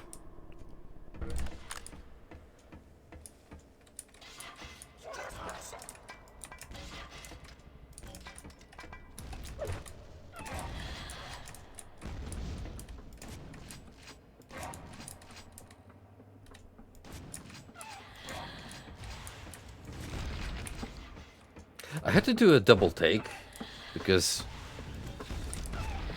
suddenly all my weapons are muffled, and then I realized the silencer in this rendition works automatically once you pick it up.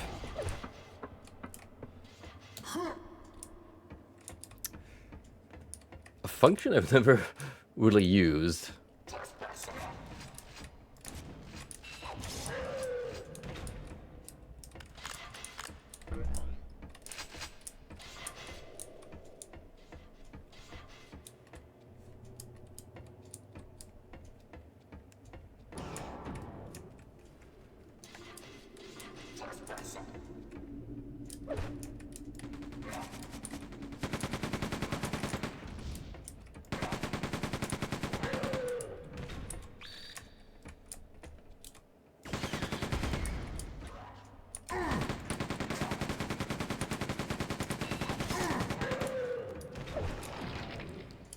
Nice.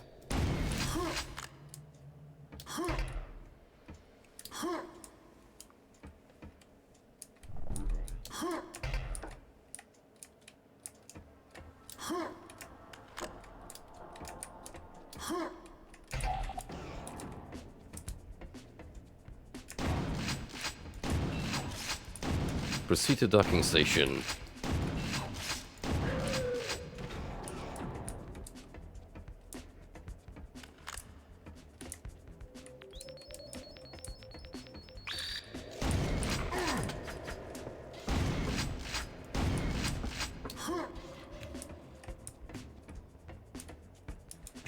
Which is here?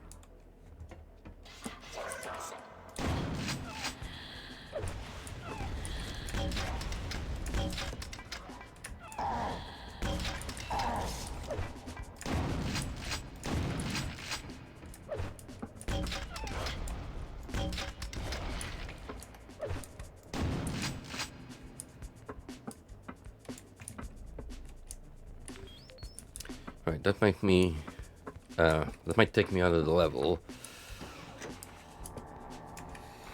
Potentially, is there anything else here?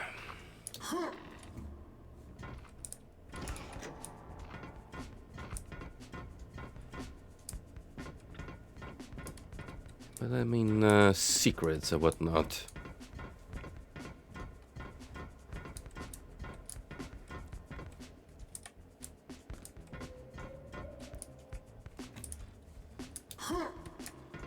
Really struck me here as no worry.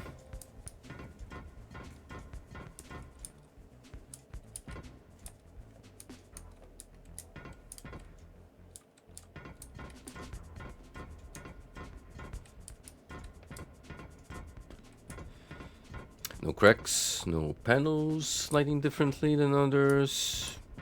No, the usual telltale signs. And lo and behold, Golden has marked another streamer for the raid.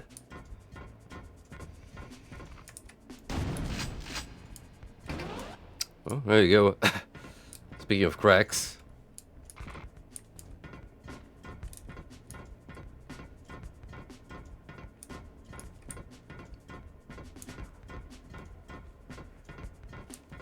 Haven't actually seen the guy for a while. Usually comes by Frosty streams. What's he streaming tonight?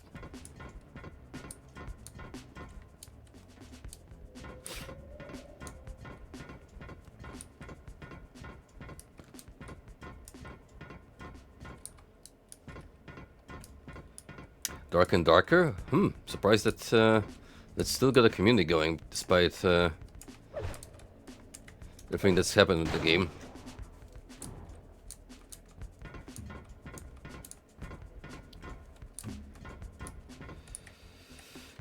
Anyway, that opened up something. Alright.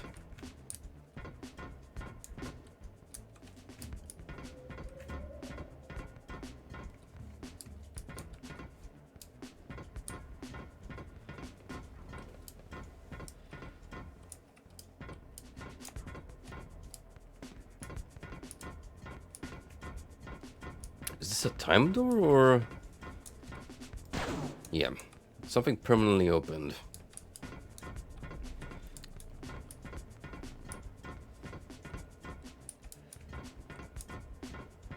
So now we got to go confirm. What exactly is it? Felt like it was relatively close to us. Ah. Too bad you can't hold on to it. But still. Secrets are secrets. And we like those.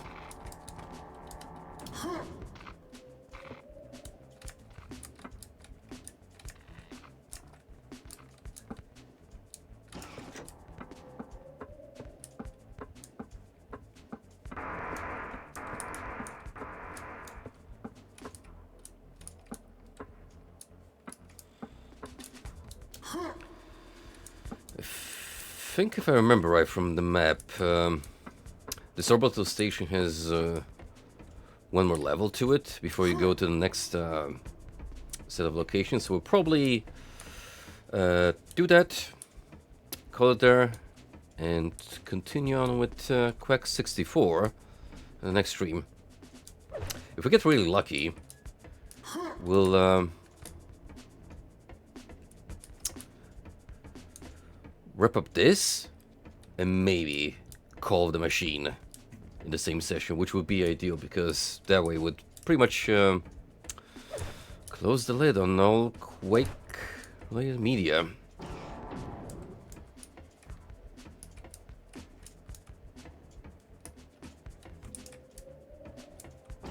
At least what's included in this remastered version.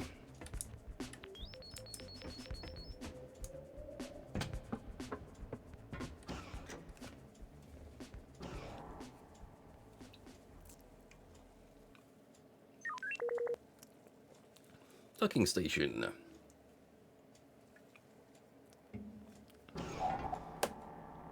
Destroy generators with explosive charges.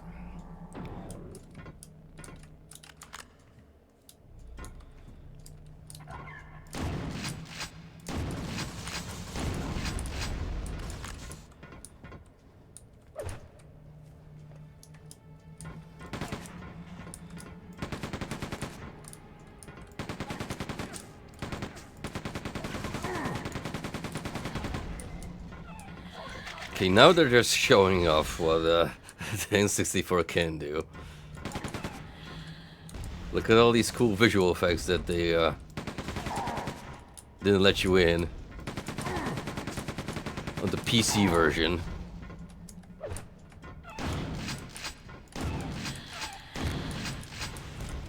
The N64 is capable of mind-blowing effects.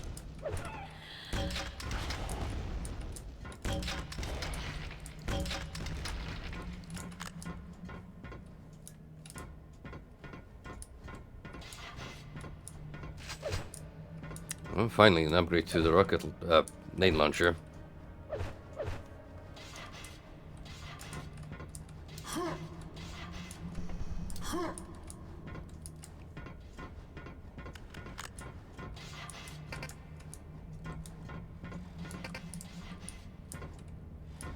Okay, need to shut that off. Do we just shoot the thing, or... Ooh, ooh, ooh, ooh, ooh.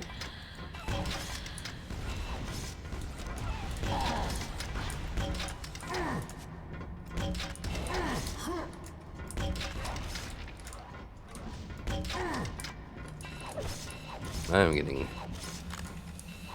tossed around.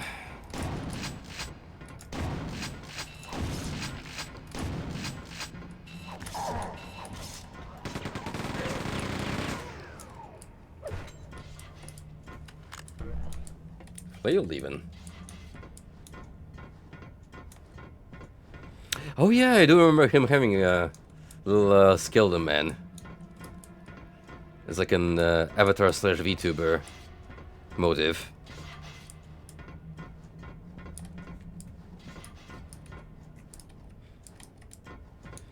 In that case, we will definitely shout out Bone Brother.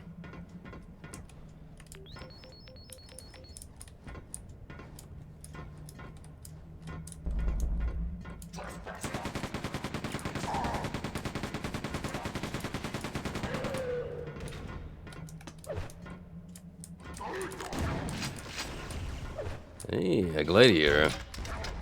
We'll bring in all the classic Quake 2 foes now.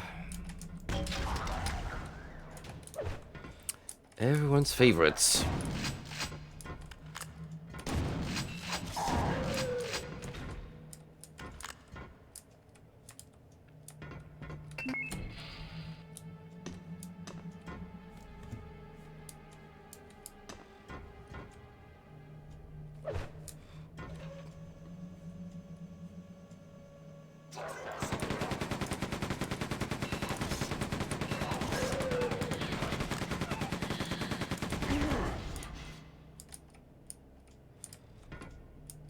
It's an extra chain gun. Should I want it?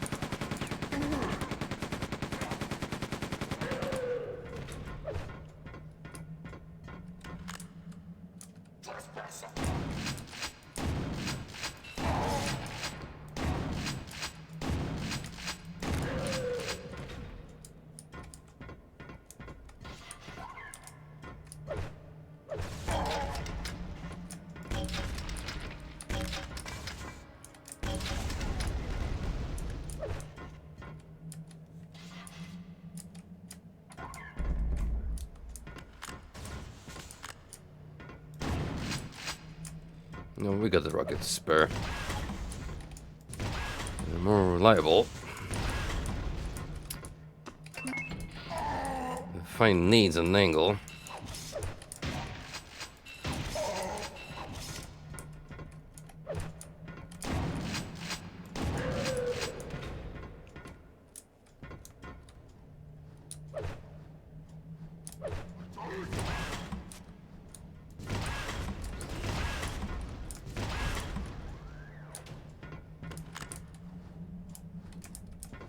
This feels like a button you can press.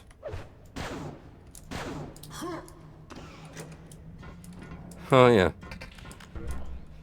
Not shoot like the ceiling one earlier, but still.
Oh, there's our bombs planet. Oh, should probably haul my ass into the escape pod.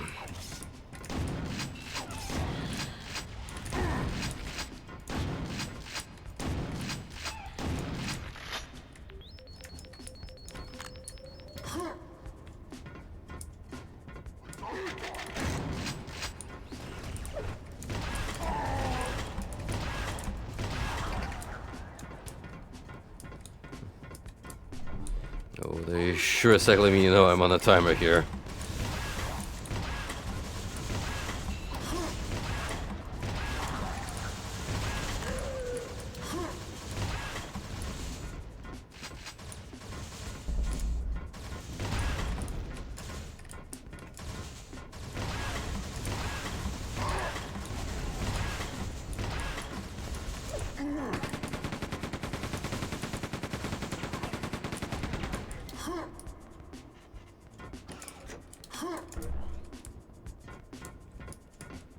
Okay, if there's anything else left to collect, now's the time.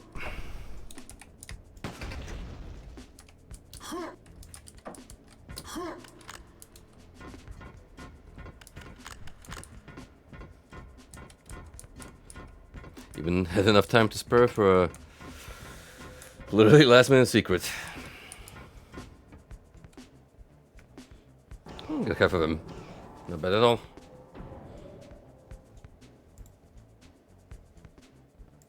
That means that some of these are pretty well scattered about. Stroke Fighter.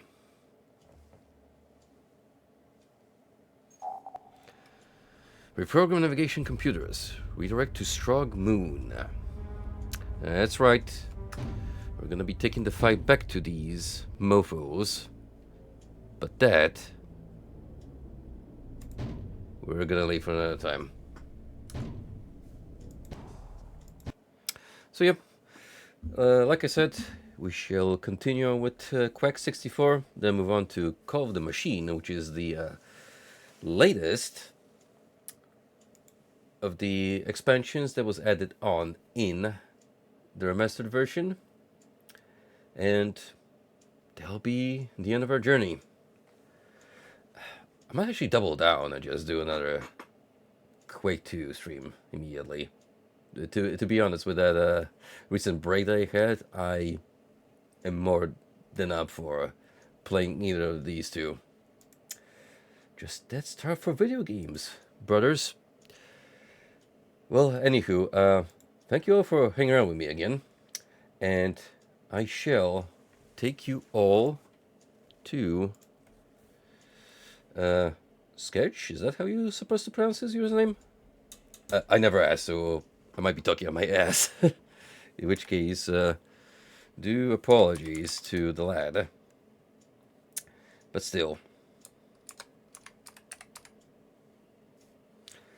Our raid message is gonna be Relin, boys.